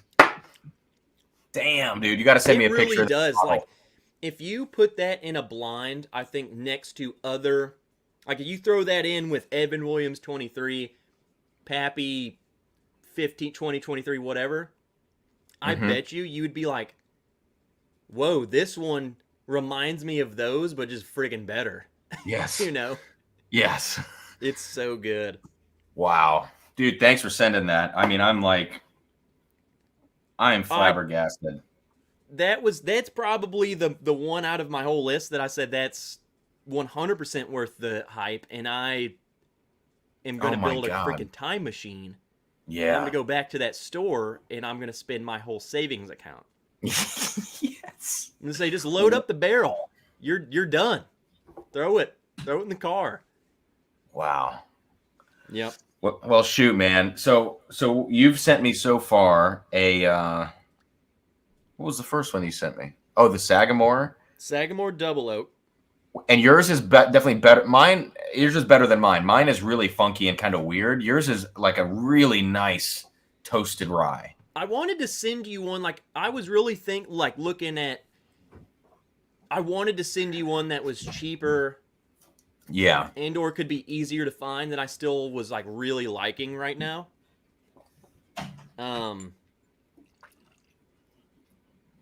But then I started looking at my collections like, dude, I got these Knob Creeks. That's about to blow his freaking world. Real quick, Sarah just got home. Let me see if she'll jump on here for just a second. And I'm pouring your D since you've already been filling up with my D. Hey, Sarah. You want to come in here? Say hello. Amy, I will promise, drink the Malort live. You can't. Oh, you can't really hear him. Sorry. You want to hear? Put this in your ear. Put that in your right ear. She can't hear me. Now she can. I got the AirPods. Okay. Hi. Oh. What'd you bring? That's my wife. Well, actually, it's a leftover salad that I just dropped on the floor that I'm so worried he's going to be so mad at me. Don't worry. You dropped it? Where'd you drop it? I didn't need to. I was coming in the front door and it did a flip somehow. It's fine. I'm going to clean it up. But okay. Everyone, don't be So mad. do you know that blend that you have blending in there? I dropped it and it flew inside of it. I don't know. I love you. About I know you're so upset. No, I'm fine. I'm good. I'm gonna drink whiskey and I'll go in there later. Bye. Oh Jesus, there's salad everywhere. Good thing I bought stain remover literally today. You knew this was going to happen. I foresaw this occasion. Okay, so your D smelling really. Okay, I don't know what the word is. I can't wait to see what you think of this. Yeah. This is not bourbon. Okay. This has got to be like freaking. This is like buttery. Uh-huh. Turn your head. I'm going to show them what you're drinking on D. Can I make a guess? This is just a pre-guess. Yeah. This might be like a Canadian. Because you know what it reminds me of? And this is why I'm saying this. Here, let me smell it side by side. Dude, get out of here, bitch. I'm calling you a bitch now. Come on. No. I was going to say... I am insulted. I wasn't going to say it smells like this. I was going to say it smells like... It smells like whatever this was. So Canada, but good is what I was going to say. One sec, This is Canadian, isn't it? Sorry. Where are the wipes? Here, I'll look away. Some under the kitchen sink, and some in the bathroom cupboard. Okay. All right. Okay. Usually I'm the cleaner. I'm the cleaner and the stain remover of the house. I do all the housework because I'm the starving artist, so I do all of that stuff. So she's gonna go clean this up, and I'm gonna go. I'm gonna do a second. Like it never happened. I'm gonna do a second cleanup when I get off this live stream. All right, I'm gonna show them what this is. Okay, and my second guess is if this is not Canadian, it's Irish. Okay. All right, everybody. This is what Trev is drinking. Let's see if I can get my camera to focus on it. There, it's starting to focus. Yeah. There we go. So this is what he's drinking. Bada bing, bada boom. All right, Trev. Good? Yeah. All right, I'm going to get into your D now. Something I've always dreamed of. You better be careful. My D is pretty hard. I swallow. What's a good like a good sort of real sensual color that I can make my lights for your D? Blue. You want blue? That's a little. No, that's purple. That's kind of purple. Yeah, I like that. Let's do a little purple. Yeah, that's a little purple. That's pretty Purple good. rain. Hey, while we're at this crossroads of sensuality in the stream, let me just remind all of you, this is the giveaway for this evening. What time is it? 9:38. I'll probably draw for this at like 9:55 or like something around there. I'll let you know the cutoff when we get there. But Bardstown Ferrand is being drawn for every $5 super chat, all that good stuff. Thank you for being here. Hit the like button, all the YouTube things. Okay, public service announcement. Keith Schmidt's back to screwing with me. Let me see. Let's see. Damn, dude. Okay, I was gonna say after this is not Irish. It's too dark to be any of that. Look at the color. I mean, come on. This has got to be bourbon. It's buttery though. There's like a buttery. Dude, yes. Is there butter on this? It's my butter. It's your D butter. Oh, Jesus Christ. Wow. Okay, let me just taste it. I'm so bad at like when I smell things, I don't know how to name them. I trust my tongue better. Okay. Amy, cheers, Cam. So glad you're back. And what a way to start with lives with the wrench. Pat to begin. Thank you, Amy, for the super chat. What do you think, Trev? That's wild, dude. Isn't it? There's like a spiciness that almost punched me and said this was rye. I think this is just like high rye bourbon. What would cause that buttery thing though? Bro, did you cheat? Did you look at what I got? Did you look at my D? I mean, I've seen your D. Dang. Here was my issue is I looked at the color and I'm like, dude, that ain't freaking anything that I was thinking it was. Mark Walker, the D is funny, but the C fills my mouth went right by you too. I heard it. I just didn't say anything. It was low-hanging fruit, and now the fruit is hanging so low that it's like we're in a sauna. So I don't know. Hot shower. No, that. I think that's the one. There's something on the palate that gives me a rye vibe to it, but just judging by the nose and the color, I don't think that's rye. If it's a rye that dark, it's got to be finished, and I don't know. I don't know. I'm just making crap up now. So go now. Let's go deeper into some tasting notes because I want to know the kind of notes you're feeling. You know, because this one is like you're saying it's a rye. There's so much in that Sarah was actually calling some really cool notes in it. She got a grapefruit note, and I got a on the finish, and I got like a Sprite note on the finish. Not in the palate at all. The palate's way darker to us. At least that's what we're thinking. But wait for the finish. Like wait another 30 seconds, and then I feel like you're going to get this citrusy thing, and maybe not, but we got this grapefruit and Sprite note. I don't know if you put it in my head, but there's something in the back, like very, very back.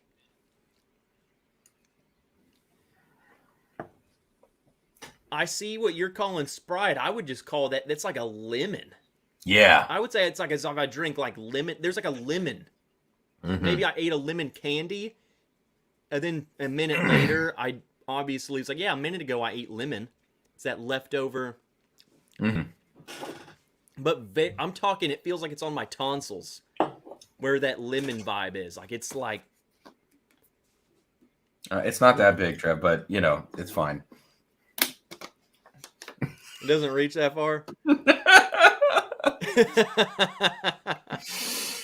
Oh, it's too easy. I got to stop this. Man, I don't know what that... It's just strange to me, though. I will say this. The nose and the palate, to me, are like totally freaking different. Yeah. Did you It's show almost them like that buttery, almost like a butterscotch, like just those type of notes, and then on the palate is like this. Yep. Oh, I would say like the lemon on the thing, but it's much spicier.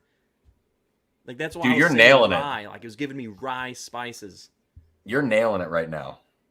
I could not tell you what this is, though. I have no freaking clue. Sarah's gonna come get some Good Times Blackberry finished rye. I gotta grab that for her. Give me 1 sec. Good. She just texted me.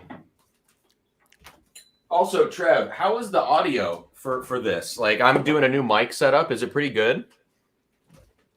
Yeah, I actually haven't heard you the entire time. Like no one's heard you. They said Pam has no audio. So I'll just give her this. no, everything sounds great. I would say the only issue is that your camera, like it's gotten better than the beginning. It definitely wants to focus on your bottles. Yeah, it does. It's gotten way better though. It's way better. In the beginning, like when you first pulled me in, you were just this like unfocused blob. I'm like, Cam, bring me in the thing so I can tell you. That's funny. Yeah, this my mic, I've got it boomed overhead now, and I used to always have that close mic. Yeah. So I'm trying like that whole thing, and I think the level's good. I wish I could run it through a compressor before it gets to the live stream to bring everything kind of like equalize everything, but I would need to probably put that through a pedal because I can't have my machine process it. I would need like a guitar pedal or something else to process it hardware wise before it goes to the computer. So see, that's why I throw my stuff through. I mean, I use OBS, and they have compressors and stuff in there. I mean, not the best audio filters, but definitely better than nothing. But I don't know what this is. And the more I drink it, the more I want to say that's rye or burr rye or something. Like it's so spicy on the palate. Yeah. But your notes were spot on, dude. All the way around. Have you shown them what I'm drinking on D? Nope. Okay. Show them what that is. I'm going to nose it while you do that. This smells so familiar, dude.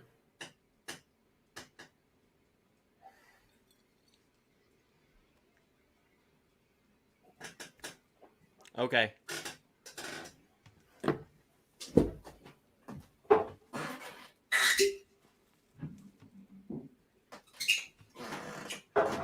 This has more of a Stag Junior vibe than Glass B, but I still don't think it's Stag Junior. Okay. But it's got that really rich candied like cherry grape thing. Those are good notes. Mark Roland, I don't think I said thank you for the super chat. I threw it up on the screen. I'm trying to multitask, not micromanage, multitask, and I'm sucking because I am out of practice here. I would say you got some pretty good notes on that. Dude, this is, and I get some apple on this too, like caramel apple. Definitely fruity. It's a fruity It's a fruity mess in the best way. I'm gonna pour some of it too. Dang, dude. Oh, listen to that. That's seeing anything. That's a big cork. That's a big cork. I heard that deep pop. Let's see what the Stag cork sounds like. That's a little higher. Let me try my other one. It's even higher. All right, that's not it.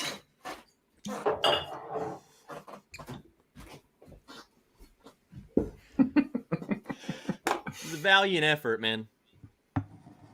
Trying to identify something based on the pitch of the cork pop. Oh, I got you. I got you good on this one.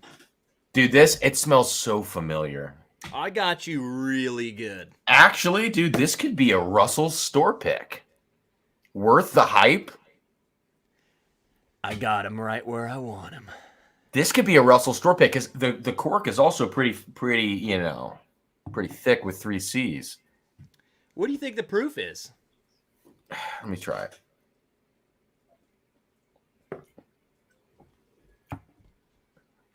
It's 110. Okay. I'm like running out because I'm drinking so much of this because it's really, really good. I'm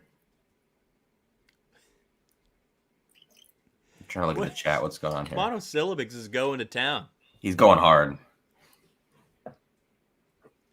Qualitatively.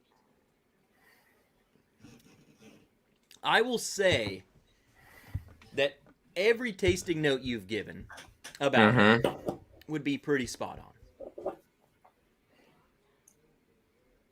Tasting note.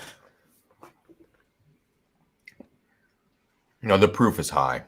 I've been undercutting proof all night. Except for that first one. That was like I said, like some shit like 130 or something. You said it was like 90 and it was like 94. Stop. this is like poor, like we get it. Yeah. I was drinking Blanton's right before it. This is like a 125 proof to me right now. Okay. Dude, this is ridiculously good. If you had to guess, though, a bottle. And the finish is infinity. What's your bottle? What bottle would you say this was? Without overthinking it, just what would your gut want to say this was? Worth the hype.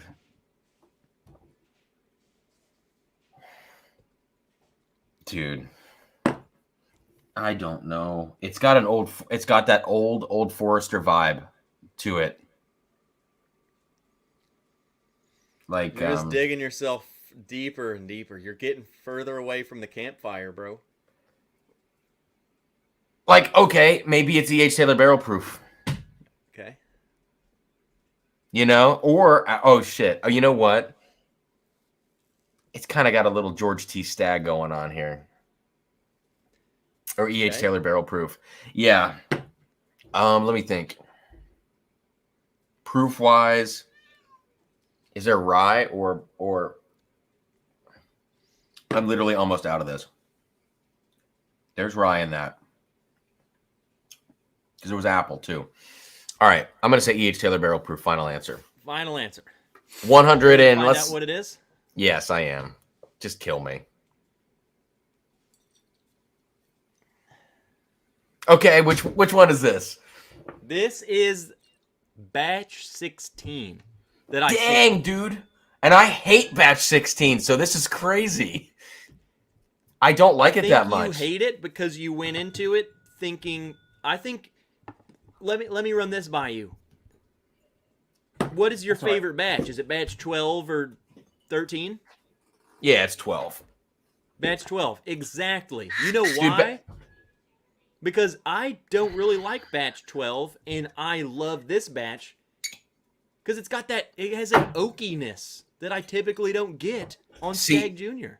What I would get, obviously I haven't reviewed 16 because I suck, but like when I was tasting 16, I got a lot of honey and young grain notes on it when I was tasting it the first time, and I was like, oh man, it tastes like Buffalo Trace honey plus Stag Junior grape cherry intensity, and I didn't get any of that on this. This was like green apple, dark fruits, really balanced. I'm pretty floored, man. And it really has more of an E.H. Taylor barrel proof vibe than Stag Junior vibe to me. And I love how you initially that's why I kept trying to get you back to it, because you guys were like, dude, that's Stag Junior. Yeah. And then you get back to it, and then you're like, well, no, is that E.H. Taylor? Is that? And I'm like, dude, you're getting further away. Like, you had it from the very get-go. Yeah. This is it, man. This is what kills me in these tastings is I just overthink every damn That's thing. why I said, what's your gut feeling? Because you said it an hour ago. You're like, dude, that's Stag. And Blackstar, thank you for the super chat as well. I really appreciate it. Peter, batch 12 is kind of the gold standard, I guess. I mean, I have the 2 bottles I have are 12 and 16, and then I decanted the rest of my 13, 14, 15s into like flasks to keep air away from them. I would say like 12 is the standard in terms of my standards are batch 12 and batch 14 because they're so different. So I say, is this batch more like batch 12 or is it more like batch 14?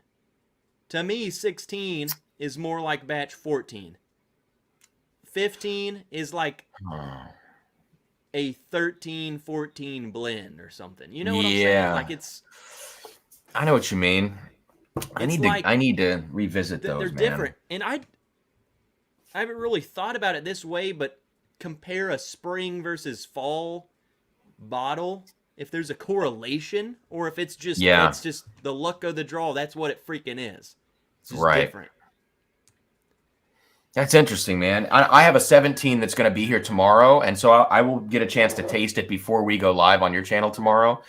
And I'm curious because people are saying, oh, it's probably the George C. Stagg reject stuff, and I don't think they're going to take 15-year whiskey and put it in a Stagg Junior bottle. I think they're going to continue aging it to see, after 17, 18, 19, 20 years, if it becomes something they can bottle as something else, like an OFC or, some shit like that. But if even some of that made it into the 17, I think we're going to notice it. And the reviews I've seen so far, no one's saying like, oh my God, this is amazing Stagg Junior, this 17. Yeah. So I think it might just be another batch, but who knows? But I have a 12. I really liked 13 actually for whatever reason, but it was my first one I ever owned, so that could be some bias.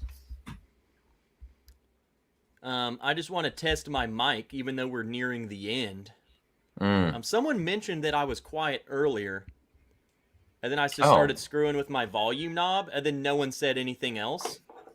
Oh, so I just figured I fixed it. Let me see. Maybe I'm just really loud, but I think I don't think I'm clipping. No, like everything to me sounds good. I think it's just the knob on my mic. Mm-hmm. Or maybe Bogies is just deaf in one ear.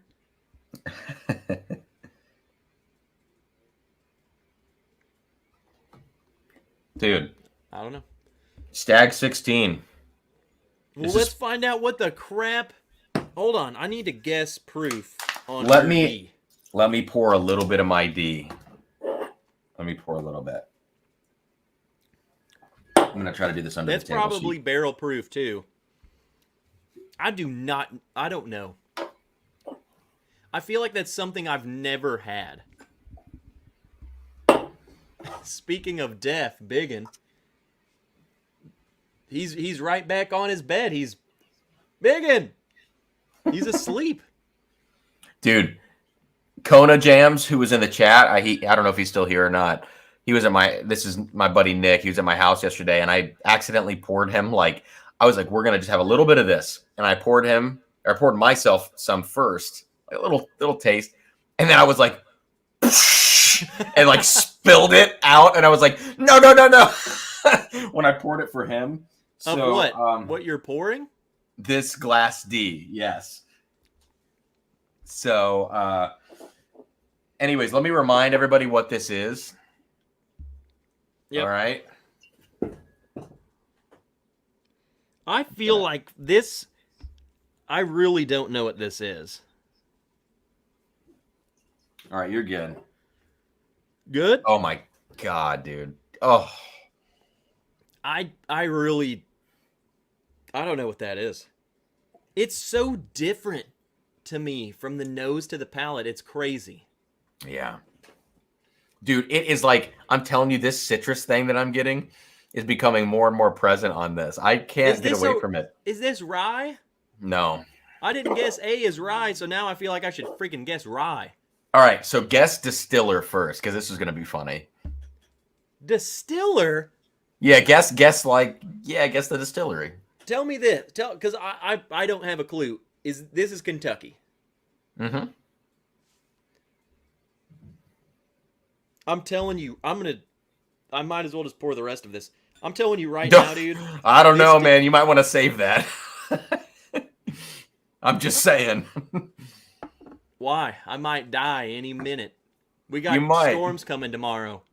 Tornado almost took me out last Friday. Probably going to have one tomorrow night with you. All right, let's do it. Dude, I don't know. I do not know. That does not give me any distillery that I'm familiar with giving me a vibe to that. How old do you think the whiskey is? Freak if I know. It smells dark. It smells a little bit heavy. It smells like really almost caramely butterscotchy. Okay, like melted down. Yeah. It smells like we're in a candy factory. Any other things? Any other proof or anything you want to say before I show you? I think it's higher proof. I don't know. All right. 120, just to play it safe. What is that? That's a Dusty Granddad from 1989. Hang on. Let's get this to focus here. There you go. You gotta be freaking screwing me. There you go, man. It is 100% different than the old Granddad bottled and bond that I sent you in the last flight like 6 months ago. At this proof, I think the juice is younger.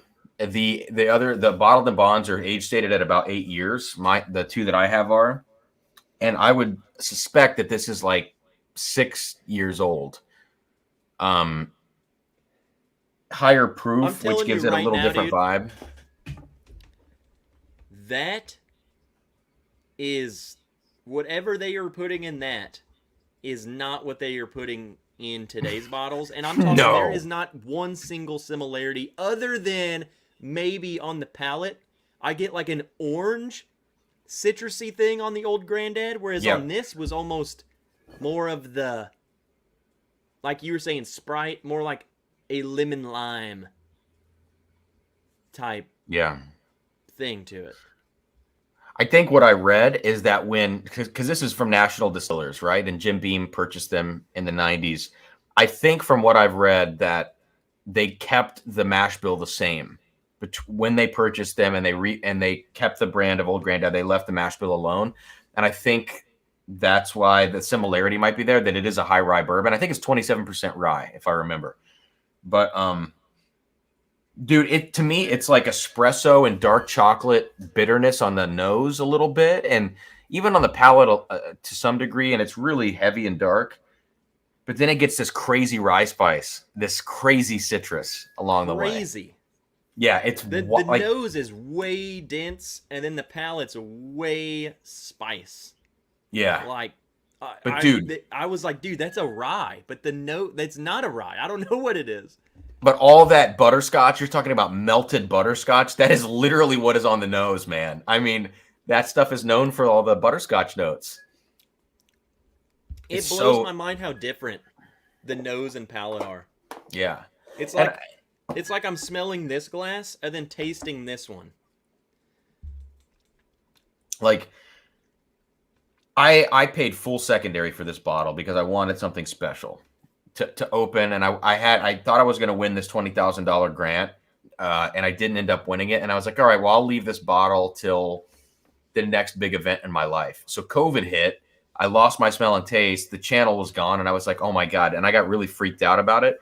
And I was like, you know what? When my smell and taste come back 100% and I bring the channel back, I'm going to crack this bottle open. And so when I cracked this bottle open, I immediately poured your sample. And then I sat down with Sarah and we had a pour of this and we were like, holy shit, this is crazy. Is it worth the $850 I paid for it? Not a chance. But I'll never get one of these ever again. That's what I was gonna say is, yes, it is National Distillers Juice, Bogies and Barrels. You're dealing with, at that point, are you paying for how good something tastes versus are you paying for, at this point in time, you're paying for history. You're paying for the experience.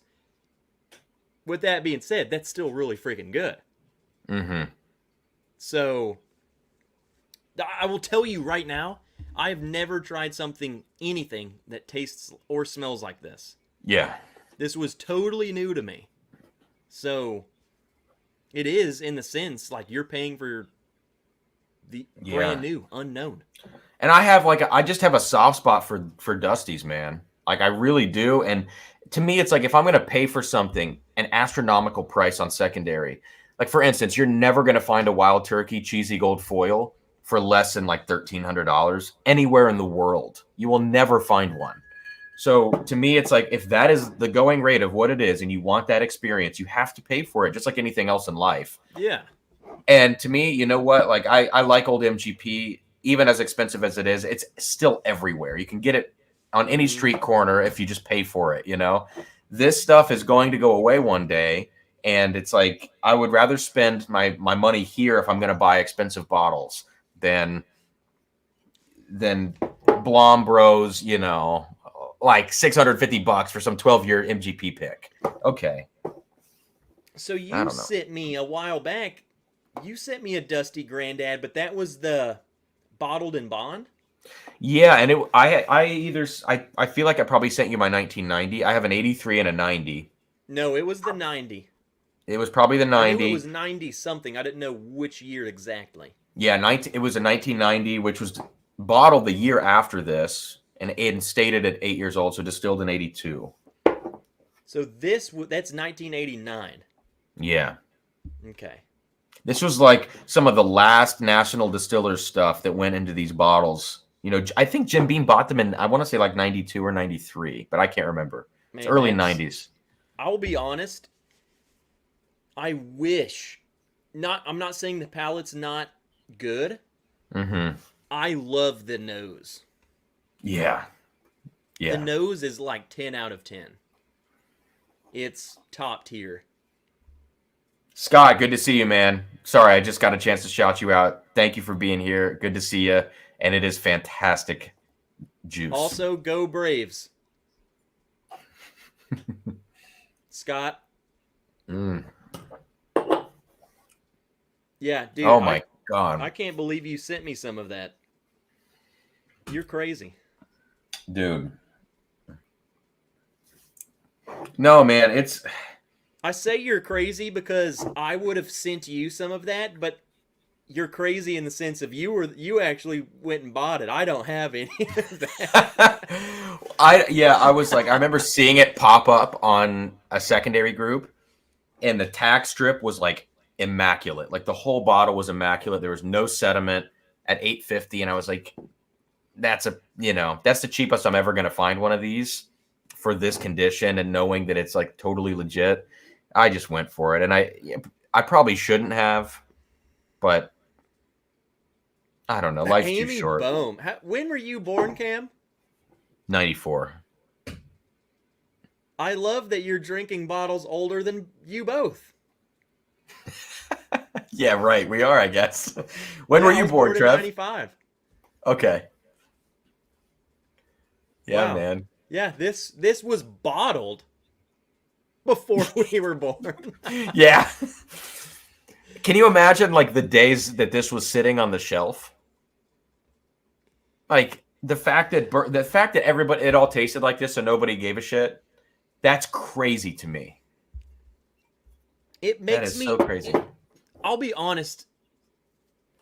And I don't know the future. I don't know how long we're going to be into this.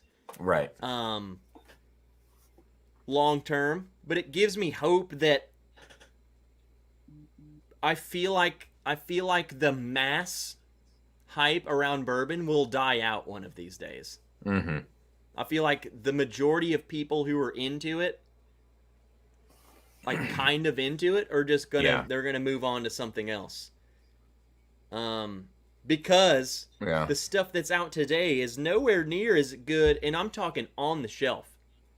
You're telling me this was sitting on the shelf and it was like bottom shelfer? It's probably what, like $15, dude? Like, think about that. Dude, you go buy a $15 bottle today. It's swill. And it's like, I don't know. I don't know what, and maybe it was because everything was older. Maybe no one was buying it as much, so they were being able to put older stuff in their bottles. I don't know, but right, this for $15 back in the day is stupid.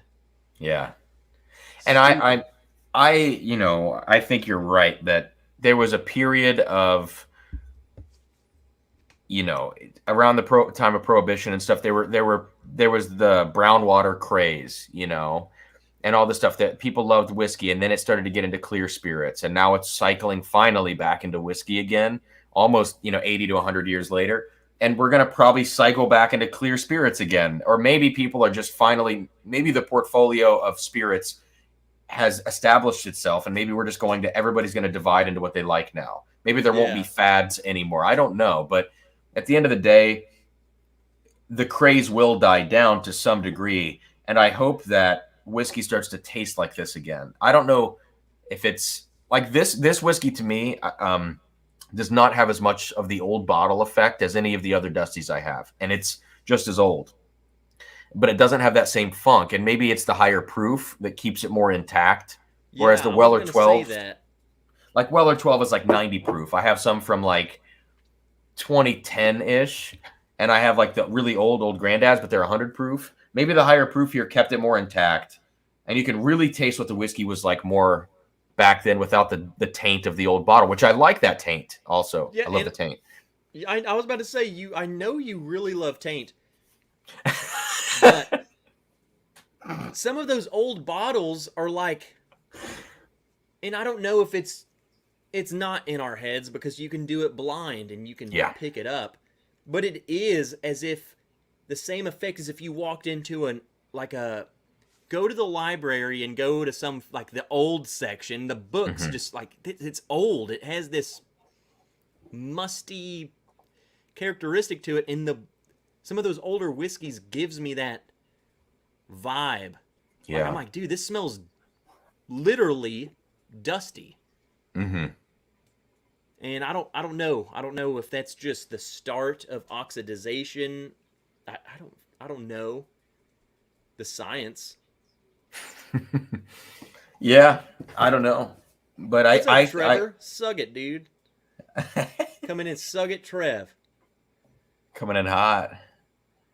I think back then too, there was something about like, you hear about some distilleries. It's like don't clean your stills. You want all that buildup in there, all that kind of stuff. Like don't clean everything. Because all that buildup gives the flavor or gives the whiskey its character and its flavor between all the different pieces of equipment that the whiskey's touching or the distillate's touching. And maybe that's true. I don't know. But the fact that nothing today tastes like this. Yeah. It's like, you can't really understand it, Well, do you think that it doesn't taste that way because maybe there is some changing over time? Yes, for some of the bottles, yeah. I mean, I think for all of them, I just think this one was a lesser degree because the old bottle effect is almost a consistent character between all of the Dusties. You know what I mean? Like like the dusty, literal dusty. I know what you're talking about. And this doesn't have that to the degree that the bottled and bonds have. And I have to think the only difference is the high proof. Bottled and bond was really dusty. Yeah. Like I could tell, dude, this is freaking old. Bogies and barrels is correct. And I gotta get Bogies and Barrels down on that super chat. Let me make sure I didn't miss any super chats here, guys. Okay, and we're gonna have to wrap up that part of this in just a second. Bogies and Barrels. So some Dusties are not good. Absolutely correct. I have a Dusty like what's it called, Distiller's Pride from like the mid 2000s, and it's like just a shitty 80 proof, probably 4-year-old product, and it's absolutely terrible. Didn't do well over time.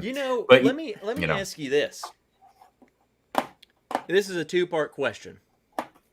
When does music become classic rock, and when does a bottle become dusty?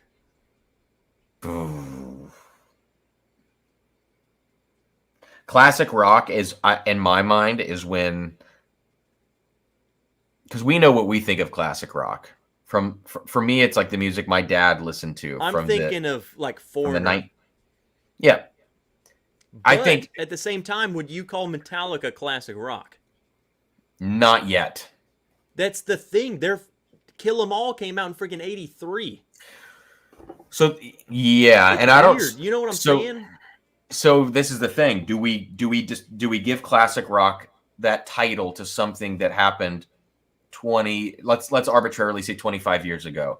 Then it gets that label, or is classic rock just what we could call from 1975 to 1990? You know what I'm saying? Like, is that classic rock, and we can never apply that to something after, even if it's 25 years old. I don't know. I think it's in my mind, it's more complex than that. Because Metallica's not classic rock. No, not at all. I think maybe it's because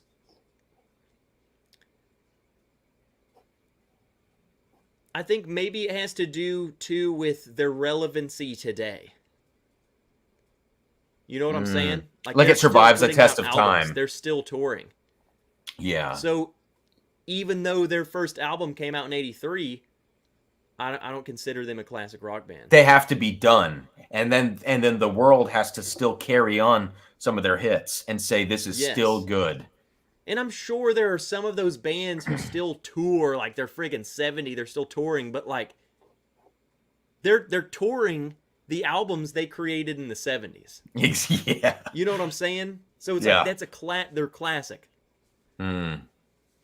Yeah, and I'm going to be curious over the next 20 years to see if we ever identify something else as classic rock, like Metallica when they stop, because they probably need to, but when they do stop, or if that becomes just some other title that we give it. I don't know. I think but then your second also playing into this in the terms of like nostalgia. We remember them, and we're like, that's not that long ago. And I think we are going to be like our parents, where we're like, well, look, back in my day, freaking Metallica, and these people, you know what I'm saying? Like, you carry on these memories you have as relevant. Like, Metallica's still relevant, but eventually they're not, no one's going to know. They're just going to hear a song on the radio and be like, ooh, a classic rock band. Right. Wonder what they were like, you know? So then you said, when does a bottle become a dusty? Yep. And I love, by the way, all the things in the chat. I love all of this. It's all spot on. Yeah, everyone's coming in. Because look, man, I consider a Weller 12 from 2015 a dusty. And Is that the old bottling? So that's the little squat bottles. And then, you know, they had the paper labels before that, and they had all sorts of stuff. But is it that the bottle, like for instance, in that case, it's maybe that the bottle changes, but also if you taste 2015 Weller 12 against 2016, it's completely 100% different. So, and that's because Buffalo Trace, you know, acquired that. So do we call a dusty something that it's from a company that is totally defunct? I don't think so, because Wild Turkey's still around, although the juice from the 1990s is totally different than today. So I just think it's just a fundamental shift in something, whether it's packaging, but mostly the liquid. I think I agree. Dusty is totally. looser. Dusty is looser to me than classic rock. Classic rock is embedded right now in a certain thing. Dusty is like ongoing. Let me put this past you too. I think with Dusty, you usually don't use it in the term. Like, I feel like it's much broader than many people use it as. Mm-hmm. Like, this Wild Turkey just changed their label. So you give it another year, and everyone has their new bottle. Yeah. Give it another year after that, and you walk into a store, they're gonna still have that old bottling. Mm-hmm. To me, at that point, that's a dusty. Like that, they don't freaking make that. It's been a year. It's been 2 years. So I think, though, when I refer to something as, dude, this is a dusty, I'm referring to something many moons ago. Mm-hmm. Even though the category, I think, fits many more bottles. That's right. Yeah. I think it's almost tougher to define dusty because it's more broad. Classic rock is actually easier to define. You know what I mean? It's like, clearly Metallica's not classic rock, even if their first album was in 83. Yeah. Whereas dusty, it's just like, well, okay, something from 6 years ago is a dusty now. So, what time is it right now? 10:18. Okay, guys, at 10:25, we're gonna cut off the giveaway for this evening. So I know I haven't talked about it too much, but Bardstown Ferrand, for those of you still left here, every $5 super chat gets you an entry to this, and then I'm gonna share my screen and do a little randomizer here so you guys can see it in action and know that it's 100% legit. So, and Bardstown FYI, Ferrand, I'm in this, so I could very well. I'm going to win. There we go. I want that bottle, dude. I've been loving the Bardstown stuff. Have you tried the Ferrand yet? No. It's interesting, man. It's not the next Chateau de Labat or anything, but it's good. I say I don't have many. I actually have a lot of the Discovery series. Only one of them, though, I bought myself. Like, one of them was like a trade bottle. Mm-hmm. One of them was like a friggin' Christmas gift. And then the Discovery 6 was the first time I even went to Bardstown Bourbon Company, and they had it, and I bought it. And I've loved all of them. We don't get their stuff here. We don't get the Fusion. We don't get Discovery. I don't even know it is in Ferrand. I don't know what it's comprised of.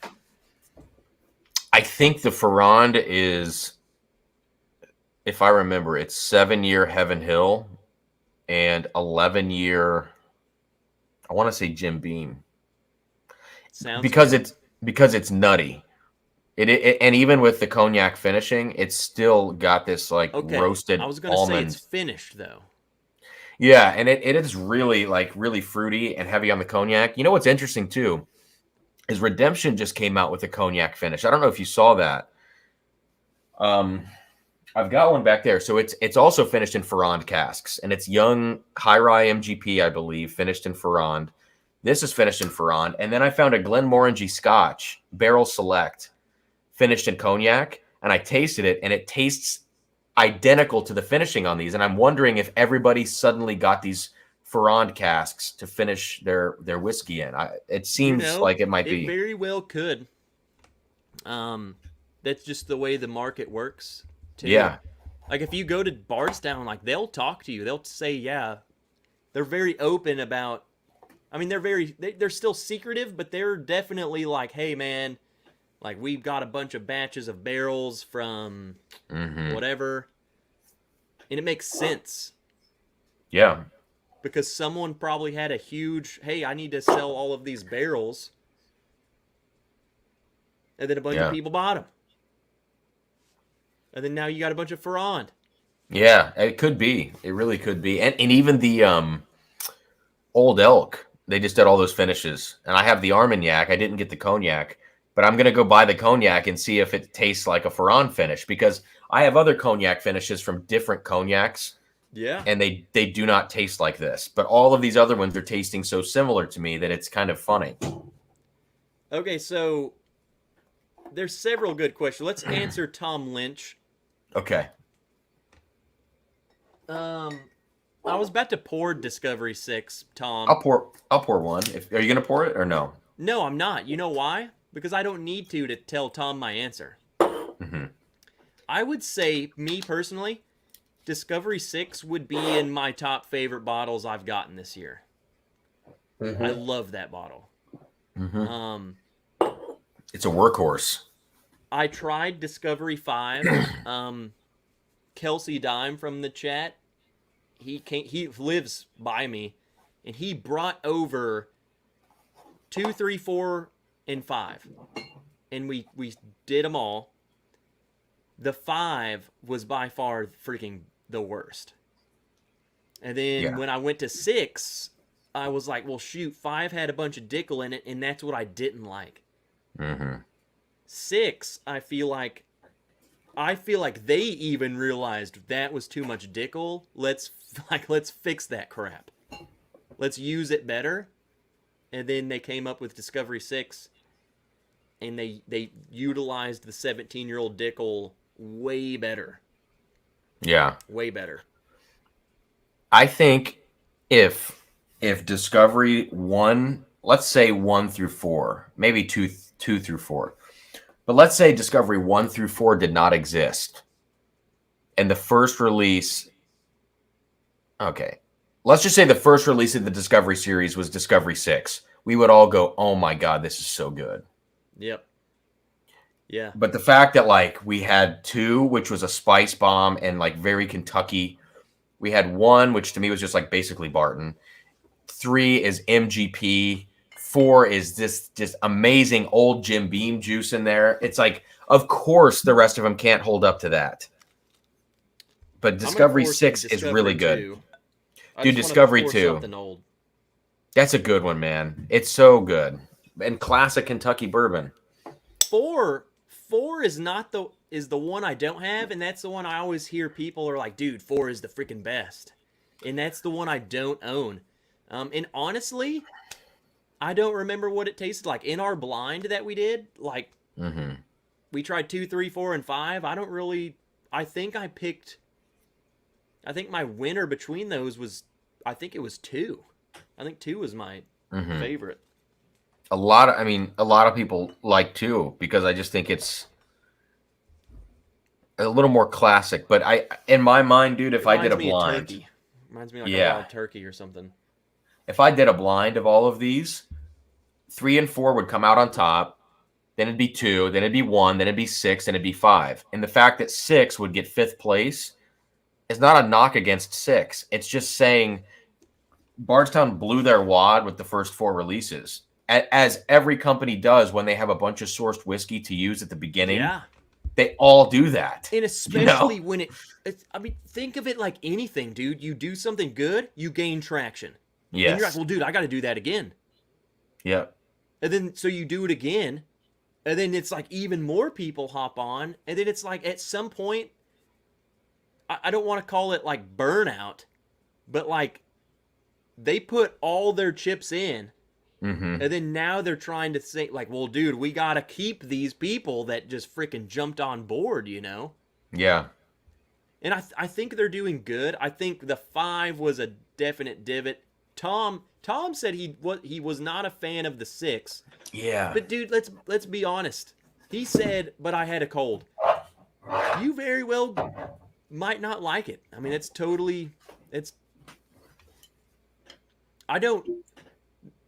something that I hate about me being like a voice. I guess. Yeah, right. No matter how small of a voice, I'm just a dude. I'm just a dude who films myself. So, and just because and maybe a lot of people are like, dude, 6 is so good, doesn't mean you're gonna like it. I don't think people should think that there's something wrong with your palate because you have a cold because you don't like it. I think you might just not like it. So, 6 the is Dickel, good, man. You might be like, I don't get the Dickel as much, but maybe the notes that I get on Dickel, I'm receptive to more of them than you are. You know? Some people flat out hate it, and they'll pick it out like a bloodhound. And I mean, right now I've had enough to drink tonight that if I drink Discovery 6, even if I try to pick out the Dickel, I can't get it. On a normal day, if I'm totally clear and sober, I can pick out the Dickel on 6, but I don't care. Like it works, you know. And in Discovery 5, you have to try to make it work. I think you know? that's how I am too, Cam. Is like the Dickel on 6 is like the Dickel that I like. The Dickel on 5, like Bogies is saying, dude, if you don't like Dickel, don't buy it. Right. You're gonna be so pissed that you just spent $130 freaking dollars. If you like Dickel, then do it. If you don't, forget about it. Move on. Yeah, I like Disco 6, man. And I'm keeping my backup to it as well. Like, the only one that I do not have a backup of is 5 and 1. The only reason I don't have a backup for 1 is because they're $300 on secondary, and I'm just not going to pay that. But I will not buy a backup to 5. Even though in my review I said maybe I'll buy a backup. No, I'm not going to do it. I really tried to give it the benefit of the doubt. Bardstown screwed the pooch on that one. You know, I love how this has turned into a disco talk. I'm going to have to do the drawing soon, by the way. Guys, super chats are cut off, by the way, but we're going to keep going here. I'm going to draw in just a second. Let's finish this thought on the discoveries. I was going to say, I love the 6, and I think it's a memory thing because I never really side by side them all. So when I drink the 6, I'm like, whoa, this is so amazing. But then when I try the 2, it's kind of like, oh, shoot. You know, I talked so good about that one, but then this existed. You know? They're totally different league. Like, they're different bottles. Yeah. They're not even, none of them, I think that's their point. They're not trying to be the same. And that is what I like about them, you know. I really do. But in the same token, I got to say, it's an easy cop-out for them to say, oh, they're all discoveries of different profiles. Well, okay. You know, it's because you ran out of your old Heaven Hill, or you ran out of your old Barton or whatever else that you're doing these things. It is a little cop-out to me, but that's okay because they've backed it up mostly. I think that's just the way the market's going too, because everyone and their mom is going to Jim Beam and Heaven Hill and freaking whoever and says, hey, do you have any 15-year-old stock that we can buy? Right. And then now they're like, well, yeah, we do. Let's charge a premium. Yeah. For them. And then they have to charge a premium on their bottles. Marketing. Let me make sure this is all good. I'm about to do the randomizer here. No, you're good. I just wanted to read a question that I saw earlier. Yeah, do it. Monosyllabic always is asking the question. Where's it at? But he said something question? I specifically wanted to read. And I'm guessing he's talking to you because I am legit. Talk more about drum technique so that we know you're legit. Cam, what's your favorite Where did he say that? technique? Man, in both I don't know what to call like drum kit versus what you do. I don't know the terminology, but between either, like what's your favorite drumming technique?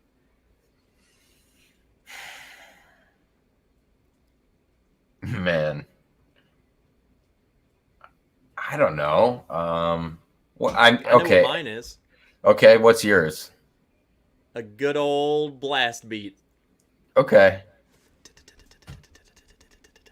Especially, you want to know what my favorite blast is?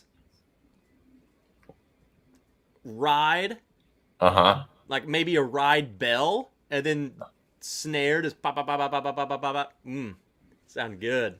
Yeah, because you know what I don't like doing on blasts is snare up beats. You know, like ride down beats and snare ups. I don't like that. I mean, no, I don't either. And the only reason I don't is because I can't do them well enough. You know, I'm better at snare on downbeats and playing like hi-hat or ride, like ride bell. Yeah. Yep, just kind of like every other. I think what you're talking about, it reminds me of like I don't know. It's like I'm almost on a horse, you know. I'm like, I don't Yeah. know. I don't like it. I don't really do it. I mean, you know, my favorite thing in drumming probably is like ghost notes, dude. Like if Ooh, ghost note. Hey, there you go. Monosyllabic. You want to talk about some drumming technique? A ghost note. like if you can fill out like even a simple drum beat with ghost notes, that's pretty cool. There's a ghost notes are so hard to pull off in the sense of like if you're playing live, they're cool, but like recording them in a song, Uh-huh. they're really hard to pull off to make it sound like what was he doing? You know, like what was that? Why was he just kind of that little, you know, ghost note? Yeah. Okay, guys, I'm gonna do the giveaway real quick for the Bardstown Ferrand. As far as I can see on my list here, we had 37 super chats to enter into this.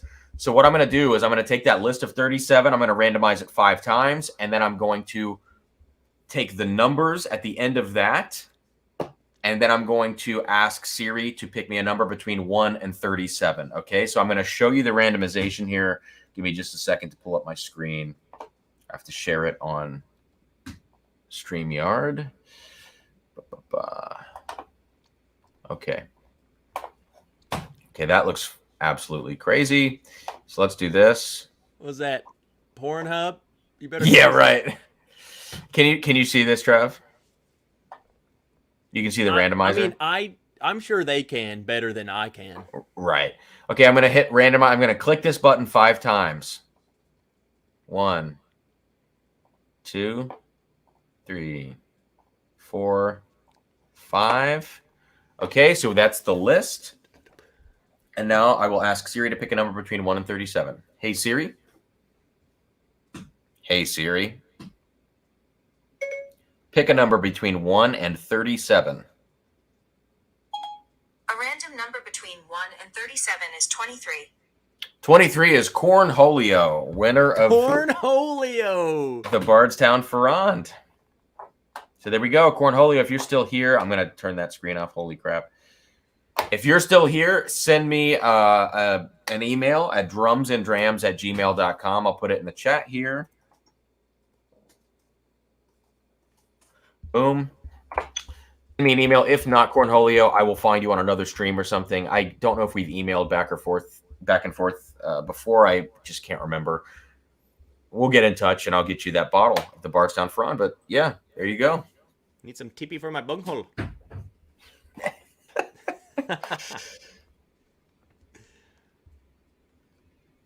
Bot alert. Oh, yeah, who is that? Hold on. Ginger Griffith. Come in there. Ah, crap! I'm not in there. Yeah, Ginger Griffith. Vark.tech. Awesome. Congrats, Cornholio. Yes, everybody's right. Nick says I should click at a random number of times. No, you click at a set number of times. Am I crazy, Trev? No, you just click it random. Until someone you want to win. No, it's totally random. Here, let's I mean, I don't know. Obviously it's your stream.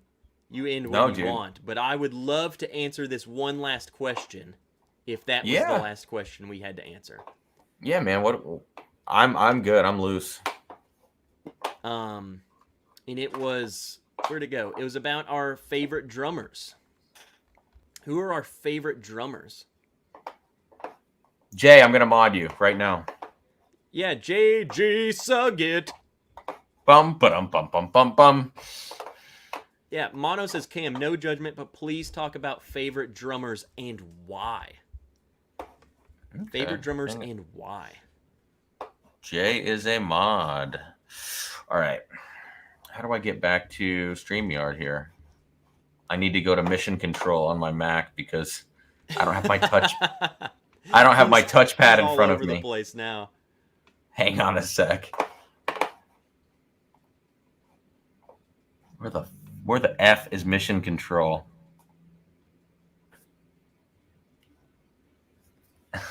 I don't think I can. What's Cam's alter ego? Like, when is Schlammered Cam? What is he, Schlam? Dude. We just found it, guys. Schlammered Cam is just Schlam. I can't see the chat, so I can't even see anything. So hang on. I got to get my touchpad. No bots here when we ask, can you play triplets in Meshuggah's Bleed?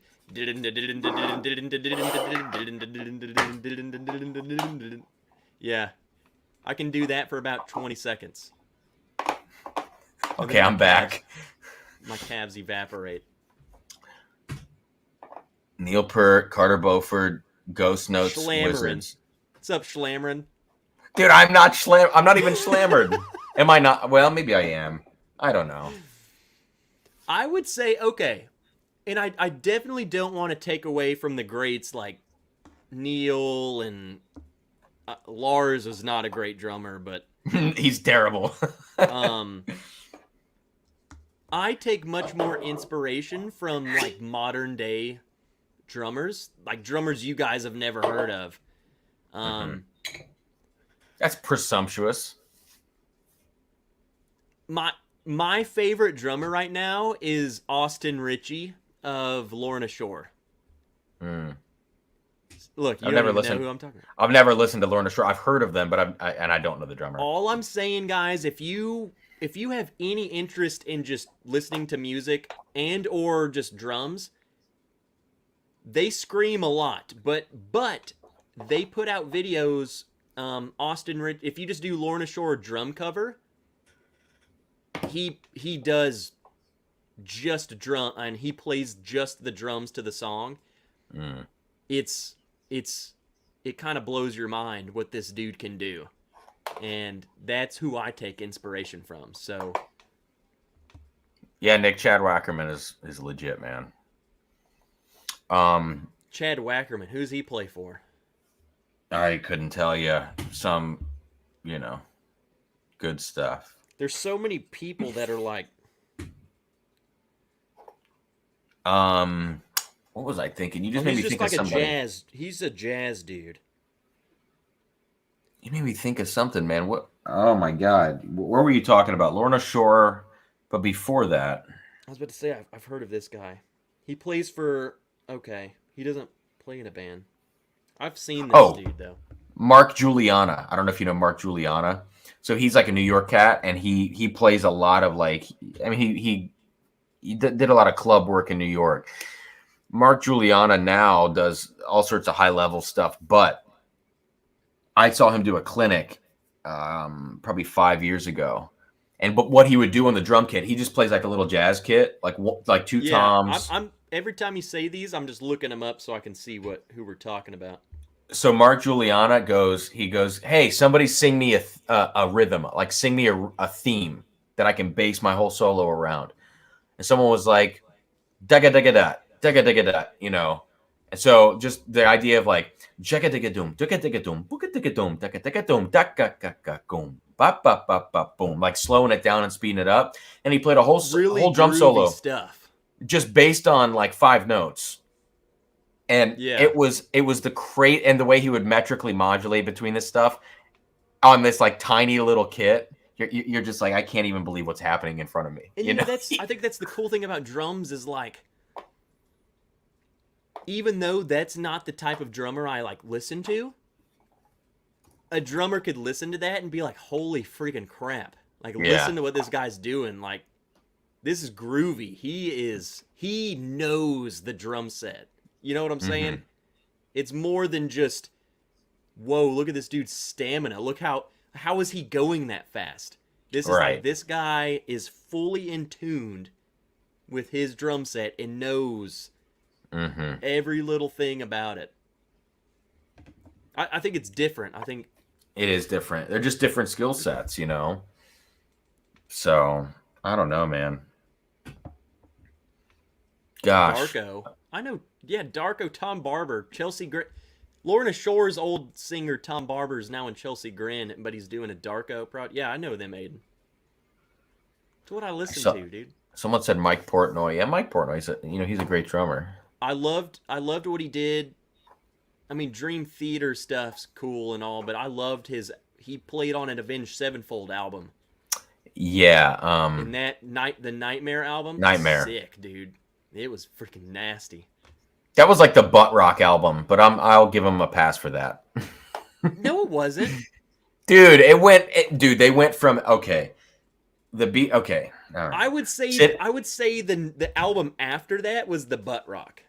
I didn't even listen after that because come on, I mean, but you go City of Evil. Not listen to what dude, City of Evil. Okay, I know what you're saying for sure. What was the album before City of Evil? I can't think off the top of my head. Something was the it Fallen. Awaken the Fallen? Awaken the Fallen. No, it was after that. There were two before City of Evil. Awaken the Fallen, then City of Evil. There might have been two before City of Evil, but that was like old school M Shadows screaming blast beats, and then City of Evil was like their magnum opus for me, dude. It was amazing. Like the theme, the production, it was still raw but more produced. And then they go to like Avenged Sevenfold self-titled. I love the orchestration on that. Like, but you can't tell me that the self-titled album was less butt rock than Nightmare. No. Oh, dude, no. Okay, you want to talk like musical skill. The orchestration in the self-titled album is incredible. That's what I'm saying. It's very incredible, but it's also... It's not butt rock, dude. Come on. I'm not saying this to be negative. I'm saying it's very radio friendly. Really? I got a heater for her thighs, you know, like all the I mean, it's not radio friendly, dude. That song's not. I love that I'm song. Talking Scream, Afterlife. Yeah. Afterlife. Hits. Man, I don't know. I think they're awesome, and But Nightmare, when you're playing it's like, okay, man. I get it. But I want to hear there's some heavy moments on that album though. I want to hear Almost Easy. You know what I'm saying? Like, I'll give them that. On the rides, I'll give them that. Okay, that little. But booty rock on. Come on. I see what you're saying, but Cam, I 100% urge you, if you go back, to please listen to Nightmare and then do not listen to the album that followed that. I can't. I mean, I will, but my God, I can't. No, don't do it.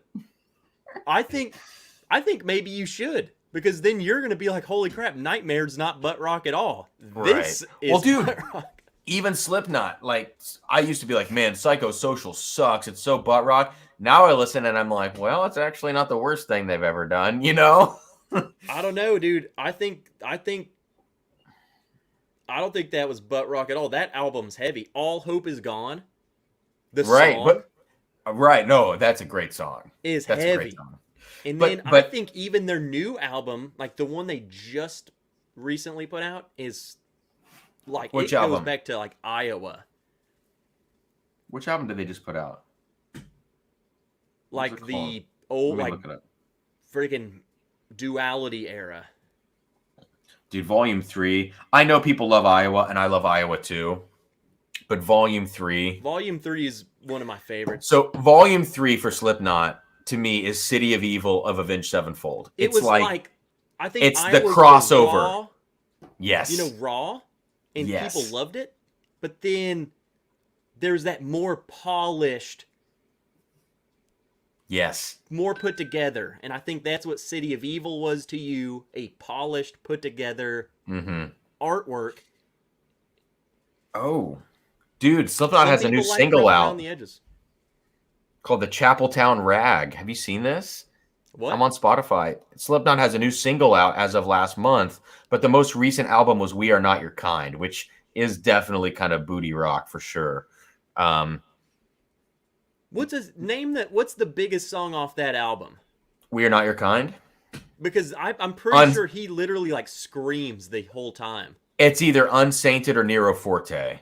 Unsainted is I wouldn't call that booty rock. I'd call that maybe it's more popular, like pop metal. But he screams like the whole time. Yeah. I was like, I don't think they're gonna play this on the radio. This ain't before I forget. Yeah, dude, but I'll tell you that song, like, because in the context of that album, that song is like a breath of fresh air, you know? I And would give it that. That's like a thank God I can breathe. yeah, so I'm down with that song, man. I grew up playing that. That was like when I started playing drum set after I was playing saxophone. It was right when that came out. So it's like, there's all that right. part in the song. You're just like the bridge. Boom, boom, boom, boom, boom, doo, doo, doo, doo, doo, doo. Yeah. Oh yeah. It's Oh, just, yeah. Freaking love it. Oh, man. All right, dude. Well, we got to do this again tomorrow night. So Yeah. we should call it. Yeah. Everyone, we're doing this on my channel tomorrow. So And we're going, and you know all the pours for tomorrow night. yeah, 100%. Okay, good. No hiccups. Cool. Okay, man. Well, I got to clean up around here. It was so good to be back. Yeah, and you're back 2 nights in a row, sucker. Doing a first live. Yeah, I know. I got tomorrow during the day. If I don't get this mother effing video recorded of this studio tour and at least one review, also, I'm going to implode. Look, dude, if you don't, do you have Malort? No, I don't. God dang it! I knew I should have sent you a sample of Malort. You're coming on my channel, and I didn't give him Malort. Because like all I have to do tomorrow, I have basically today and tomorrow off from really, and then I have shows this weekend. I have nothing to do. If I don't get this video recorded tomorrow, I am a piece of shit, and I will accept that. I got to get it released too. I want to get it released before we go live tomorrow. Just edit it the same day. Anyways, all right, dude. It's good to see you. I'll see you again tomorrow. I'm glad you're back. This was fun, and I don't even really need to say bye. I just need to say let's see you tomorrow, and let's continue the conversation. So yes. Let's see. All right, I'm gonna end with a pour of the best worth the hype bourbon on planet Earth. There we go, right there, buddy. Well, I guess I'll do that too. All right. Cheers, guys. Thank you for hanging out. Congrats, Cornholio. We'll see you tomorrow on Trev's channel. Give him 1,000,000 super chats, and let's make Trev rich. Adios with Blantons. Giving away Malort. See you then.